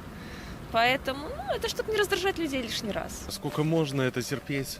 Каждый месяц повышается на 1 копейку, когда нефть падала, у нас не уменьшалась, а повышается непонятно за что. Уже скоро невозможно будет ездить. Только в нашей стране могут каждую неделю поднимать цены на топливо. Только наши люди могут молчать об этом. Ну, во Франции нет уж такого, например. Там же топливо, когда поднимается, все выходят, какие-то делают протест. Зарплаты не поднимаются, только опускаются у людей. Бензин постоянно растет. Негативно к этому отношусь. На гаспадарства да іншай тэмы. Палітвязень Іван Андрайшуць і ягоная дзяўчына Сафія пабраліся шлюбам у ізалятары часовага ўтрымання. Івана вінавацяць паводле 2 артыкулаў крымінальнага кодекса. Урачыстасць доўжылася лічаныя хвіліны, але гэта сталася такой магчымасцю маладзёнам пабачыцца амаль што за 5 месяцаў яны не бачыліся. Уласна, гэта гісторыя, пра яе распавядзе Галіна Бакунчык. Вот, типа, ну я хочу просить твоей руки, ты готова выйти за меня? Вот, ну, как бы, если прям вот в тему будет. Прапанову рукі і сэрца сваёй абраніцы Іван Андрушойць зрабіў у лістах з турмы. Романтычныя думкі пра такую значную падзею для Сафіі не спраўдзіліся, але на прапанову адказала згодаю без ваганняў. Іван і Сафія ажаніліся за кратамі у СІЗА на вуліцы Валадарскага, дзе мужчына цяпер чакае суда. Нет, ни в коем разе я не боялась. Это не, как бы, это не стыдно, это не страшно. Это даже скорее какая-то гордость больше. То есть вот, ну, вот политический заключенный, вот я за него выхожу замуж, и прям там. Івана Андрушойца вінавацяць паводле 342 і 349 артыкулаў крымінальнага кодексу. Яго затрымалі 5 лістапада паводле падазрэння ва ўзломе камп'ютарнай сістэмы Менгарвыканкаму. У кватэру прыйшлі з піратрусам, зламалі дзверы, забралі тэхніку і банкаўскія карты. Пазней дадалі абвінавачанні ў арганізацыі і рыхтаванні дзеянняў, што груба парушаюць грамадскі парадак. Сябры падтрымліваюць ягоную жонку і кажуць пра невінаватасць палітвязня. В каждом письме Ваня пишет, Ваня переживает за Софью, он просит, чтобы мы там ее не оставляли, чтобы мы ей помогали, чтобы мы там вместе чаще встречались, потому что, ну, конечно, ей тяжело, она осталась, по сути, одна. Я его знаю давно, и живем в одном дворе, и, ну, грубо выражаясь, рука об руку, плечо об плечо. То есть, ну, я считаю, что нет, это не тот человек, который мог организовать массовые беспорядки, кого-то внедрить в них и таким образом дестабилизировать обстановку в стране. То нет, это не тот человек. Шлюбная цырымонія за кратамі доўжылася лічаныя хвіліны, але з нагоды ўрачыстасці ў гэты ж дзень Андрушойцам дазволілі спатканне на гадзіну і праз шкло. Першае за амаль 5 месяцаў. Это достаточно тяжело чисто на психологическом уровне. То есть вот мне было даже тяжело вот его видеть. То есть вот мы с ним 4 месяца не были, ну, не виделись, вообще никак не пересекались. И мне было тяжело просто с ним находиться в одном помещении даже. То есть, ну, это была какая-то злость, какая-то вот чувство несправедливости, потому что человека забрали просто так. Просто потому что, ну, вот так захотелось кому-то. Паводле выстаўленых абвінавачанняў палітвязню Івану Андрушойцу пагражае ад 2 до 7 гадоў зняволення. Ну что ж, редкая з'ява ў нашым эфіры, смс-паведамленне з Беларусі. Беларусь уратуе сэрца, якому можа балець за Беларусь. Напісаў нам глядач Ігор Сімбіроў. Дзякуй за гэтае меркаванне. Ну і зараз яшчэ адна спадарства гісторыя, размова. Гаворка пойдзе, памятаеце, пра налёт сілавікоў на студэнтаў напярэдадні. Увечары, там 19 снежня, выбачаюся, это не то, напярэдадні ўвечары з изолятора выйшлі студэнты, якіх затрымалі 2 тыдні таму падчас устаноўчай канферэнцыі Лігі студэнцкіх аб'яднанняў. І гэтая канферэнцыя адбывалася ў менскім бізнес-клубе «Імагуру». Туды ўварваліся якраз гэтыя сілавікі, затрымалі тады дзясяткі удзельнікаў канферэнцыі і пасадзілі іх на 15 сотняў. І вось напярэдадні людзі выйшлі, і з намі ўжо былая студэнтка БДУ Мехмат Софья Маргунова на відэасувязі з Мінску. Софья, вітаем вас. Добрый день. Софья, ну вы усміхаецеся, таму я так спадзяюся, што і адказ на маё першае пытанне да вас будзе такі вот і пазітыўны, я так прачуваю. Як вы себе адчуваеце пасля гэтых сотняў арышту? Уже все хорошо. Я рада, скажем так, что в принципе уже на свободе, потому что мы 15 дней не выходили за пределы ИВС. А што там адбывалася? Як вас спрабавалі лукашысты паставіць на шлях ябацькаў, перакаваць з вас вось з адэкватных беларусаў у ябацік? Як вам сидзелася?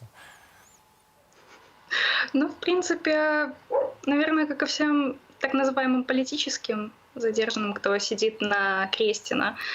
Вот, то есть у нас ни матрасов, ничего, все это нам не положено. Ни душа, ни прогулок. Еще был такой момент, что в этот раз решили, видимо, столкнуть тех, кто условно политические, и тех, кто не политические, потому что к нам подселяли очень много неполитических людей, прям очень много и очень разных людей. Вот. Спробовали провоковать некие конфликтные ситуации? Да. Именно на это был расчет, скорее всего, потому что людей тоже забирали из, скажем так, обжитых камер, из ЦИПа перевели к нам в один день, это было 12 марта, перевели 7 человек в 5-местную камеру, где и так уже было 7. Вот. Их в итоге вынудили таким образом спать на полу. Они привыкли, что у них там в их камерах хотя бы и матрас есть и прочее, а тут у них все отняли, потому что в камере есть политические. То бок выставили так, что вы вот тут терпите за вот этих политичных, не за того, что в Украине такая система нечалавечая, а вось менавіта за гэтых палітычных. Ці атрымалася пазбегнуць гэтых канфліктаў, бо ведаем з расповедаў іншых сядзельцаў пра тое, што вязні масава не падтрымліваюць рэжым Лукашэнкі. Як у вашай сітуацыі? Ці ўдалося пазбегнуць канфліктаў, ці ваш статус палітзняволеных неяк вас абараняў? К огромному счастью, нам получилось избежать конфликта. Вот, то есть, возможно, там в самом начале он мог случиться, но все-таки мы смогли его избежать, чему были несказанно рады. Вот, в принципе, уже на следующий день мы все дружно общались, смеялись на разные темы. Поэтому... Софья, еще такое пытанне да вас, потому что по гэты бок кратаў вельмі часта гучаць такія пессімістычныя меркаванні пра тое, што вось пратэсты здзьмуліся, все скончылася, усіх падставілі, усім здрадзілі. Як вось за кратамі настроі у палітвязняў, ці гэтыя людзі падзяляюць вось гэтых меркаванні гэтых румзаў, альбо пратэсты працягваюцца, змаганне не скончылася? Скажем так, многие из тех, с кем я столкнулась, сидя на ИБС, они были настроены продолжать дальше и все-таки надеются, что остальные тоже не хотят заканчивать движение. Это все. Потому что нельзя это все простить, то, что было, и то, что есть, и то, что продолжается сейчас, когда людей задерживают просто так, садят вообще ни за что, придумывают ложные протоколы. Такое нельзя прощать. А у чым абвінавацілі менавіта тых студэнтаў, якія бралі ўдзел у канферэнцыі ў лізе студэнцкіх аб'яднанняў? Пляцоўка Імагуру, яна ўвесь час была дастаткова такой апалітычнай, можна нават сказаць так. Там праводзіліся сустрэчы, там праводзіліся спатканні, але не палітычнага характару. Чаму, на вашу думку, вось гэта прыцягнула увагу сілавікоў? Видимо, наша конференция привлекла внимание именно за счет того, что мы независимые профсоюзы, Вот, независимые студенческие профсоюзы, решившие объединиться в одну организацию. Их вот, видимо, пугает вот это слово «независимые». Вот. Софья... Хотя как бы есть ряд законов в законодательстве, которые, скажем так, не дают возможности им вот так вот спокойно врываться на наши мероприятия. Мы действуем абсолютно в легальном поле, в легальном законодательном поле. Ну, лукашыстам закон же не пісаны, мы все цудоўна разумеем. Софья, хотел еще у вас удакладніць наконт настрояў у студэнтаў. Все-таки хоть вас отличили 20 снежня, аднак вось незалежныя студэнцкія арганізацыі, напэўна, трошки лепей, чым мы валодаеце сітуацыя, якія настроі сярод студэнтаў, ці папросту ўсіх нязгодных зачысцілі, у тым ліку выкладчыкаў павыганялі, і там квітнее вось такі узорны лукашызм у вышэйшых навучальных установах, альбо ўсё-таки нічога не квітнее? Ну, пытаются защищать ряды. И среди студентов, и среди преподавателей. Где-то это получается чуть более успешно, где-то чуть менее успешно. Вот. Ну, пытаются таким образом запугивать тех, кто менее радикально, что ли, настроен. Софья, дзякуй вялікі вам за размову. Таксама дзякуй вялікі вам за вашу усмешку. Я вось усю нашу размову назіраў за тым, што вы усміхаецеся, і гэта, напэўна, найлепшы знак таго, што нічога ў нас не здзьмулася, нікога не зламалі. Дзякуй вялікі вам і моцы, словы салідарнасці вам і вашим паплечнікам таксама. Дзякуй вялікі. Софья Маргунова, ужо былая студэнтка БДУ Мехмат, была з намі на відэасувязі з Менску. Вам тоже спасибо. Дзякуй. Сапраўды, Валер, у нас цудоўная моладзь, якая не баіцца, якую не зламаць ні турмою, ні адлячэннем, ні запужваннем. Ну, ты вот так, у нас моладзь, мы таксама, што ж ты вот моладзь неяк асобна ад нас стаеш, мы таксама яшчэ можам чагосьці паказаць. Апошнія навіны пра Дзень волі, бо заяўку для афіцыйнага святкавання накіроўвала партыя БНФ, і цяпер стала вядома, што менскія камунальнікі і міліцыя адмовіліся заключаць дамову з арганізатарамі. Уласна, заключылі дамову толькі з медыкамі. Вось такім чынам паступілі. Як бачым, магчыма... Міліцыя, камунальнікі у нас займаюцца вайной з народам, медыкі у нас ратуюць народ, толькі вось калі не браць там кіраўніцтва вось гэтых высокапастаўленых лукашыстаў кшталту Караніка.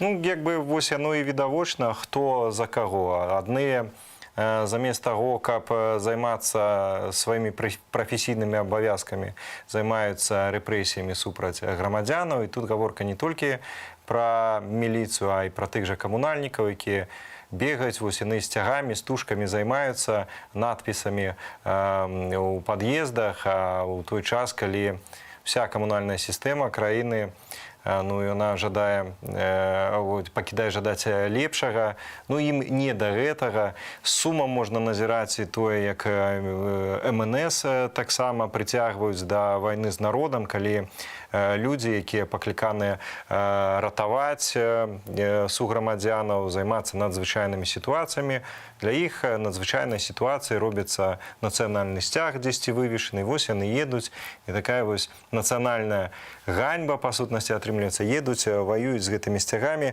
Ну, сорам, канешне, хаця з іншага боку, спадзявацца на тое, што улады пагодзяцца на правядзенне Дня волі, ну, напэўна, гэта было, ну, мінімум наіўна, таму што, ну, які дзень волі, калі гэта і сімвал беларушчыны, і сімвал імкнення да волі, да свабоды беларусаў, а гэта якраз тое, з чым улады вось гэтыя антыбеларускія, антынацыянальныя ваююць якраз сёння, таму, канешне ж, але ўсё ж такі цяпер не скажаш, што мерапрыемства заведома было несанкцыянаваным, спрабавалі легалізаваць гэтае мерапрыемства, спрабаваць увесь час. Розніца паміж адэкватнымі беларусамі і лукашыстамі ў тым, што адэкватныя беларусы намагаюцца прытрымлівацца заканадаўства нават таго, якое пішуць вось гэтыя цяперашнія лукашысты, а лукашысты самыя не выконваюць сваіх жа законаў. Вось, мне здаецца, асноўная такая розніца паміж імі і паміж нами. Яшчэ адзін важны аспект – гэта хіба праца незалежных журналістаў. Прынамсі 11 чалавек, цяпер 11 журналістаў знаходзяцца цяпер за кратамі. І гэты тыдзень адзначыўся таксама вялікім ціскам сярод такіх журналістаў нашыя калегі. Іх чынілі ператрусы, канфіскоўвалі тэхніку, судзілі, выклікалі на допыты. Власна, давайце зірнем, што яны самыя кажуць пра падзеі гэтага тыдня. Написали, что я особа, по якой проводится проверка по административной справе. Так само мне там выписали уже постанову об ареште моей маёмости, яка была забрана дома, и у меня это все есть. Ну, вот так, зараз буду чекать, чем это все закончится. Я меркую, что наближается 25 сакавіка, и всех людей, кого они больше-меньше ведают, меня ведают как журналиста, ну, как бы ничего не отбывалось. По-перше, а по-другое, как никакой информации не было. После маленькой промовы и заклику до судьи быть человечным и не быть механичным, я адмовіўся даваць тлумачэнні якія-небудзь па сваёй канкрэтнай справе з салідарнасці з тымі журналістамі, якія зараз зняволеныя, знаходзяцца за кратамі, пералічыў усіх, найперш нашу Дашу Чальцову і Катю Андрэеву, усіх іх зараз у думках абдымаю цёпла, усё будзе добра, спадзяюся. Я сказаў, што мне просто сорамна бараніцца тут перад судом, які сажае дагэтуль маіх калег за краты толькі за тое, што яны ствараюць артыкулы і відэо на сайты і даводзяць усяму свету і кіраўніцтву Беларусі, што двойчы 2 гэта 4, а не 5 і не 6, як это часцей за ўсё зараз праходзіць у афіцыйных СМІ. На жаль, вось мой посыл, моя апеляцыя да чалавечнасці не прайшла. 30 базовых, я так разумею, што гэта было загадзя гатовае рашэнне. 30 базовых прысудзіў мне і спадар суддзя Шыдлоўскі і суддзя Барысава. Нават больш жорстка так абвесціла мне такое рашэнне. Толькі за адзін дзень, 16 сакавіка, суд Магілёўскага раёну судзіў мяне 5 разоў і 5 разоў прысудзіў штраф 25 базовых велічыняў. А ўсяго за сакавік мне ўжо далі 10 штрафаў па адным і тым жа артыкуле 23.5 незаконны выраб і распаўсюд інфармацыі. Я лічу, што гэта дакладна палітычны пераслед, бо атрымліваецца, што судзяць мяне за журналісцкую дзейнасць, за артыкулы і сюжэты, якія з'яўляюцца на сайце Белсата. У гэтым сакавіку адміністрацыйных спраў супраць мяне так шмат, што ўзнікае ўражанне, нібыта магілёўская міліцыя займаецца толькі маім пераследам. Яны і праўду кроку не даюць ступіць. А я лічу, што насамрэч яны проста на мне робяць сабе кар'еру такім вельмі лёгкім шляхам. Магілёўская міліцыя лічыць, што нібыта я не маю права збіраць і распаўсюджваць інфармацыю. Хаця гэта права маюць усе грамадзяне Беларусі. Яно гарантавана нам Канстытуцыяй.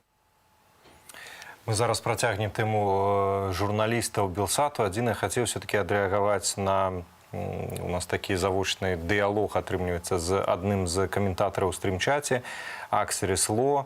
Вось я читаю ваши паведамленні, я не буду ўсе цытаваць, апошнія толькі зацытую. Одну хвилиночку промотаю. Да, и очень удобно обзывать диванными людьми и провокаторами, кто не согласен больше без сопротивления ходить и сдаваться бандитам. Послухайте, по-перше, коли вам подалося, что я вас конкретно обозвал, я прошу прабачэння, я не абзываў, я якраз веру ў тое, што вы не такі, альбо не такая, і у вас-то ёсць і канкрэтныя нейкія дзеянні, ідэі, і нават прыклады гэтых дзеянняў. Я шчыра спадзяюся, што ўсё-такі вы іх напішаце, чамусьці я іх не знайшоў. Таму, калі ласка, не крыўдуйце, а давайте да канструктыўна. А цябе толькі дадам, што яно выглядае так збоку, калі пачынаюць ганіць тых, хто хоць штосьці робіць згодна свайму ўзроўню смеласці альбо страху, свайму розуму, свайму сумленню. Гэтыя людзі робяць, што робяць іншыя. Вось што цікава, разумееце? А тут не пытанне па дзелу рабіць альбо тое, альбо гэтае. Давайце рабіць усё, хто што можа, калі камусьці больш радыкальнае, цікавае. Калі ласка, распавядзіце пра гэта. Вось і ўсё. І таму зараз Нас уже Валер чакае журналіст Ігор Ільяш, муж Кацярыны Андрэевай, журналісткі Белсату, якая атрымала 2 гады турмы за тое, што вяла рэпартаж з плошчы пераменаў. Чульцовай, якая таксама атрымала тыя ж самыя 2 гады Так дзяўчат прызналі вінаватымі ў арганізацыі пратэстаў па сутнасці за іх прафесійную дзейнасць. Ігор, вітаем цябе. Вітаю, калегі. Распавядзі, калі ласка, якія апошнія навіны ад Каця ты маеш? Ну, на гэтым тыдні і Кацю, і Дашу этапавалі з Валадаркі ў Жодзіна. Я нагадаю, што ў Жодзіна яны правялі больш за 2 месяцы падчас папярэдняга следства да суду. І вось яны вярнуліся ў жодзінскую турму. Вось, наколькі я ведаю, зноў быў даволі цяжкі этап, цяжкі па сваіх умовах. Напрыклад, Каці паведамілі, што яе будуць этапаваць дзесьці ў абед. І да ночы яе трымалі ў нейкім адстойніку на Валадарцы. Потым аўтазак да вакзалу, з вакзалу на сталыпінскіх вагонах да Жодзіна. Адтуль зноў аўтазак і да турмы, зноў адстойнік. І то бок яна толькі з раніцы змагла трапіць у камеру ў Жодзіна нармальную, то бок без сна, вельмі цяжкія умовы. І, дарэчы, я задумаўся, наколькі сама працэдура вось гэта этапавання бессэнсоўна жорсткая. Бо ехаць з Менску да Жодзіна на машыне гэта трохі больш за гадзіну. Можна просто пасадзіць дзяўчат у аўтазак і давесці іх нармальна ў Жодзіна і памясціць у камеру. Усё гэта агулам зойме некалькі гадзінаў максімум. Але чамусьці трэба вось гэтае доўгае чаканне ў адстойніку, патрэбныя гэтыя сталыпінскія вагоны, перасадка з аўтазака ў цягнік, з цягніка ў аўтазак. Навошта гэта зноў жа такая працэдура, якая дадатковы раз дэманструе бесчалавечнасць ўсёй сістэмы, якая чамусьці здзекваецца з людзей нават у такіх фактычна дробязях. Проста перамясціць з адной турмы людзей у іншую на невялікай адлегласці. А працэдура этапавання выглядае ў прынцыпе так, ці толькі так зазнала Кацярына? Наколькі я разумею, так в прынцыпе выглядае гэта працэдура. Я і кажу, тут не было нейкага адмысловага стварэння цяжкіх умоваў для Кацярыны або для Дар'і. Я так разумею, што гэта ў прынцыпе так прынята ў нашай сістэме. Але гэта зноў жа дэманструе, што сама сутнасць гэтай сістэмы, яна антычалавечая насамрэч. Што тычыцца непасрэдна Каці, то вось ўжо пасля гэтага этапа яе наведаў адвакат. Яна была вельмі стомленая пасля этапу, як я казаў, то бок ноч фактычна на дарогу сышла, яна не спала ноч, і фізічна гэта даволі цяжка перажываць, але яна захоўвала бадзёры настрой падчас сустрэчы з адвакатам, то бок на маральны стан гэтая працэдура этапавання ніяк не паўплывала. Ігор, паслухай, вось ты кажаш, што, в прынцыпе, гэта агулам такая працэдура, і, в прынцыпе, можна сказаць, вось, як у нас у краіне і шмат вось гэта саўканняў міруча засталося, так паложана. Вось яны шмат чаго так тлумачаць, нават самыя абсурдныя рэчы, бо так паложана. Між тым, все-таки мы ведаем, што і Каця, і Даша гэта не папросту такія шараговыя вязні, а гэта вязні, да якіх прыкутая увага і ў Беларусі, і па-за межамі іх. Вось на твою думку, на твою ацэнку, ці ўплывае якраз вось тое, што такая ўвага нададзеная, неяк настаўленне да іх, і калі ўплывае, то у які бок? Ці ёсць нейкая палёгка, альбо наадварот, вось гэтае наўмыснае такое, мы вам зробім тут не жыццё, а пекла, і вы ў нас будзеце не папросту сядзець, а яшчэ і пакутаваць? Ну, дзякуй Богу, ніяких прыкметаў таго, што вось адмыслова на іх неяк ціснуць у турме няма, не было. То бок ніхто і там для іх не стварае нейкага пекла. Можа быць, на чыста чалавечым узроўні яны сутыкаюцца з нейкай палёгкай, бо можа быць сярод там таго ж персаналу, ахоўнікаў ці проста нейкіх адміністратыўных служачых яны сустракаюць, ну, нармальнае стаўленне, менавіта праз тое, што все ведаюць, хто яны і з чым, ну, чаму яны трапілі ў турму. Можа быць і так, мне складана менавіта ацэньваць гэты чалавечы ўзровень стасункаў у турме, я ўсё ж не магу пра гэта ведаць. А што тычыцца вось менавіта нейкага цэнтралізаванага стварэння вось ціску, дзякуй Богу, мы з гэтым не сутыкаліся. А што, магчыма, ты атрымліваў лісты ад Кацярыны? Па-першае, ці ёсць праблемы з перадачаю, ці даходзяць лісты? А па-другое, што піша Кацярына, які яны эмацыйны стан, бо ўсё ж такі 2 гады гэта дастаткова вялікі тэрмін, што і дазваляе трымацца цяпер? Ну, з ліставаннем все даволі так неадназначна, бо яна сапраўды апошнім часам скардзілася на тое, што мала лістоў да яе даходзіць, у прыватнасці ад калегаў, там сяброў, фактычна нічога яна не атрымлівае. Ну, дзякуй Богу, хаця б вось паміж намі больш-менш нармальная працэдура вось дастаўкі лістоў. Я на гэтым тыдні вось атрымаў аж 6 лістоў ад Кацярыны, то бок, у прынцыпе, вось паміж намі, прынамсі, вось гэтае ліставанне не абмяжоўваецца. Настрой у гэтых лістах вельмі бадзёры, вось, в прынцыпе, тое, што я казаў у папярэдніх эфірах уже пасля прысуды, што яна вельмі упэўнена сябе адчувае. Яна, як сама казала мне падчас спаткання і ў ліста, што яна адчувае пэўную душэўную гармонію. Чаму? Таму што ведае, што праўда на яе баку, што яна ўсё робіць правільна. Менавіта гэта дае ёй сілы трымацца і глядзець, ну, адчуваць вось гэтую упэўненасць у тым, што яна ўсё пераадолее і ўсё будзе у выніку добра. Гэта, у прынцыпе, тое, што і я часта пішу ёй у лістах. Ігору, паслухай, яшчэ вось не маем ілюзіям наконт вось гэтай подлай натуры рэжыму Лукашэнкі. Вельмі часта яны, не могучы зламаць палітвязняў, намагаюцца ціснуць на іх, ціскам на іх сваякоў на волі. Ну вось ёсць у іх такая подлая заведзёнка, і ведаем, што і цябе дзёргалі, чапалі яшчэ і ў часе судовага працэсу над Кацяй і Дашай, і пазней працягнулася эпапея з вашай, з Кацяй, супольнай кнігай «Беларускі Донбас», там то знайшлі ў ёй экстрэмізм, то не знайшлі там, то будуць там людзей судзіць за тое, што ёсць гэтая кніга, то не будуць. То мне такое падвойнае пытанне да цябе. Ці адчапіліся, уласна, ад цябе, хаця б на гэтым этапе лукашысты, і што зараз з вашай кнігай?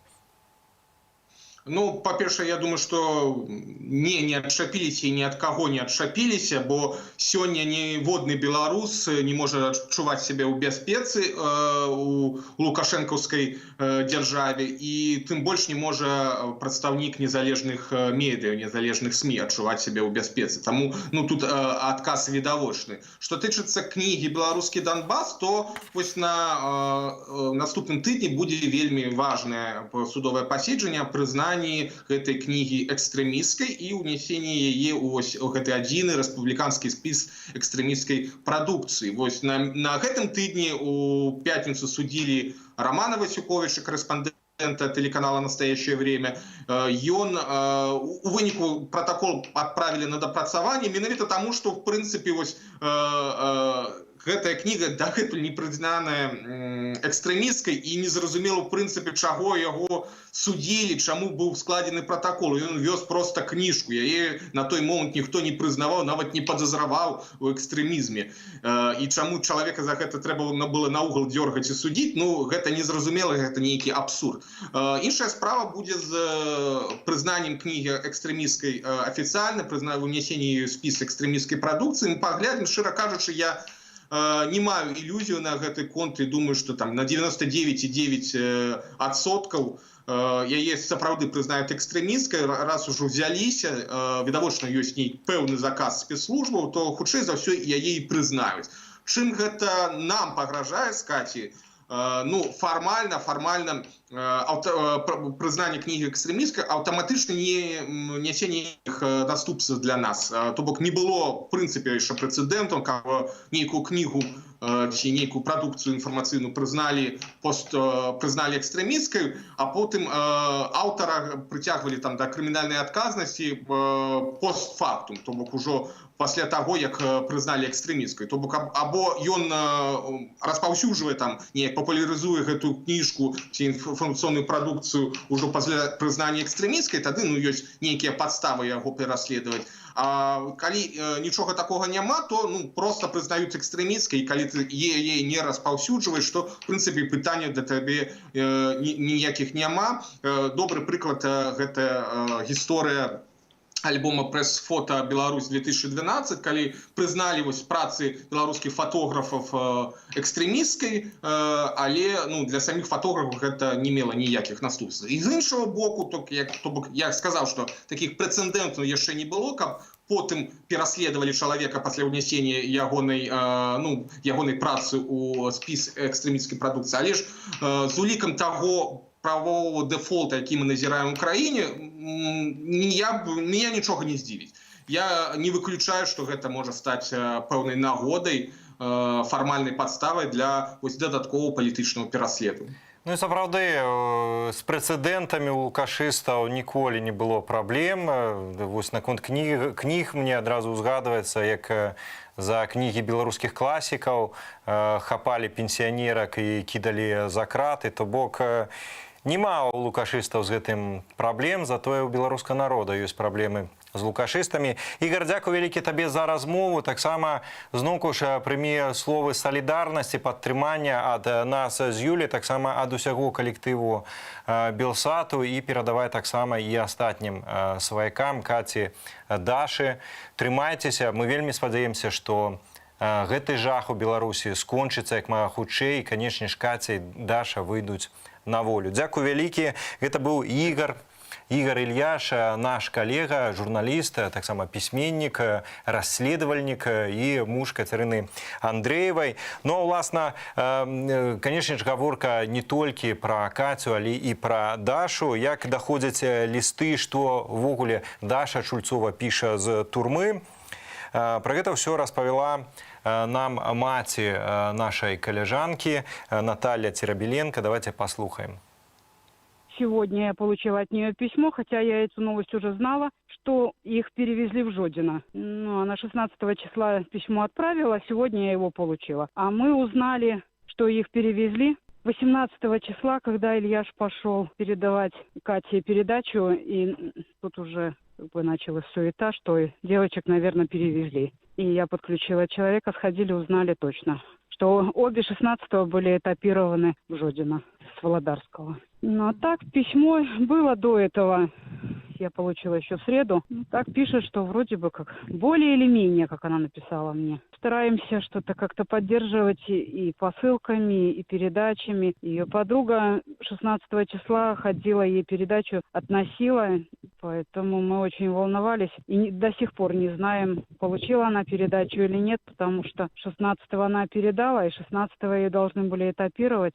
Я адвокату звонила, просила, чтобы съездил в Жодино и узнал, получила ли она эту передачу. Потому что там были кое-какие продукты, и из одежды что-то было. Ну, как бы погода меняется, и уже весна, а у нее все теплые вещи, и теплые сапоги на ней, и кроссовки передали. Ну, такие мелочи как бы. Но хотелось бы, чтобы она себя более или менее чувствовала комфортно. Адвокат обещал мы с ним разговаривали, но это была пятница, поэтому он обещал, что на этой неделе, что вот будет, обязательно к ней съездит, и какие будут новости, я получаю, получила в среду, хотя там был перерыв почти 2 недели, не было писем у меня. Только через 2 недели почти, что там без 2, наверное, дней я было письма от нее, 2 сразу, которые почти в неделю было расстояние. Ну, писано одно очень там за неделю, и потом через неделю она написала следующее, И там письмо было такое, что она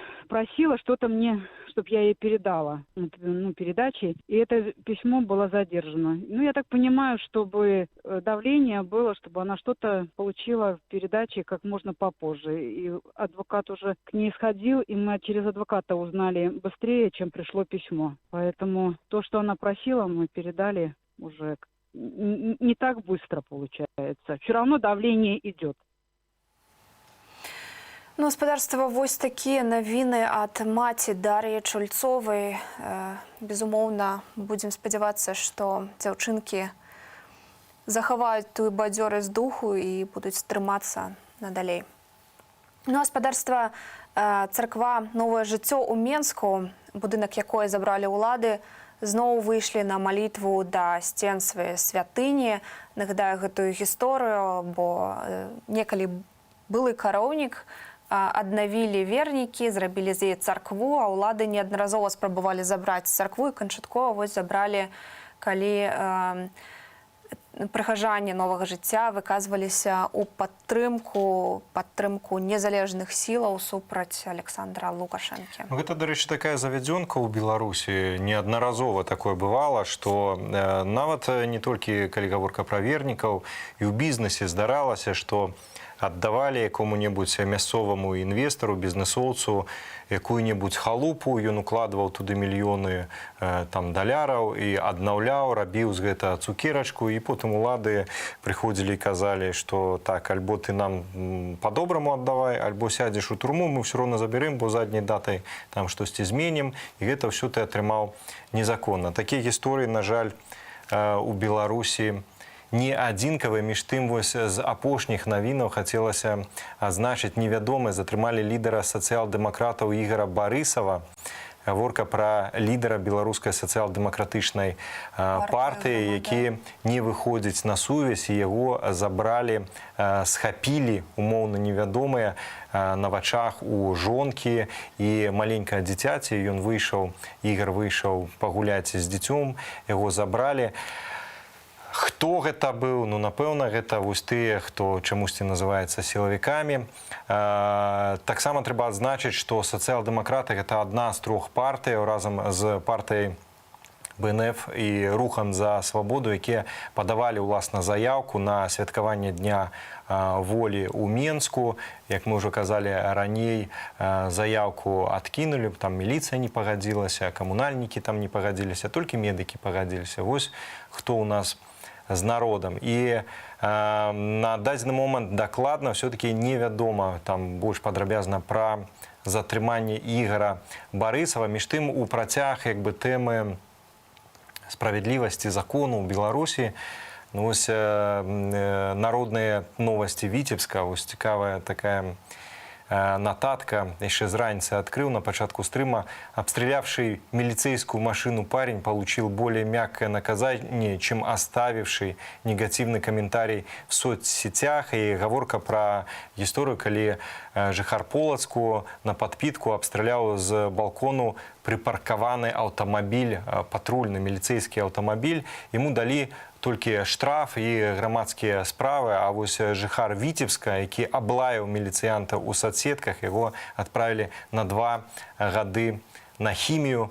Вось так у нас робіцца, вось такое у нас гаспадарства заканадаўства. І нягледзячы на тыя жорсткія захады, на тыя вялікія прысуды, якія цяпер атрымліваюць і удзельнікі акцыі, і нават проста тыя, хто падпісаў каментар ці ўзначаліў тэлеграм-чат, а можа быць і не ўзначаліў, а проста папаўся пад руку, ці на яго напісалі данос. Дарэчы, вельмі папулярная цяпер стала тэндэнцыя ад ябацік.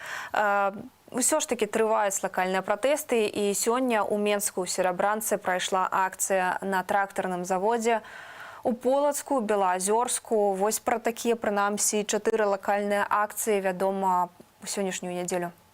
І я цябе хацеў дадаць, гаспадарства зноўку вярнуцца да тэмы, там зліваюцца пратэсты, не зліваюцца. Паслухайце, калі ідуць такія рэпрэсіі, калі са скуры лезуць лукашысты, спрабуючы там кідацца на ўсё абсолютно там воююць з плотам чырвона-белым, з домам, там за зефіркі там хапаць і так далей, то пра што гэта сведчыць? Няўжо гэта сведчыць пра тое, што ўся краіна за Лукашэнку і выходзіць пратэставаць толькі 100 нейкіх адмарожных, як падае гэта афіцыйная прапаганда? Канешне ж не, насамрэч усё наадварот.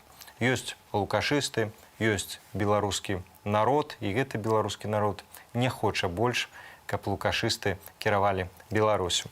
А мы дзякуем вам, шаноўнае гаспадарства, за тое, што былі гэтыя 2 гадзіны разам з намі. А з вами працавалі Валер Руселік. І таксама Юлія Лабанова. Ну і напярэдадні нашага найвялікшага нацыянальнага свята, Дня волі, канешне ж, хацелася б скончыць наш стрым неўміручымі словамі «Жыве Беларусь».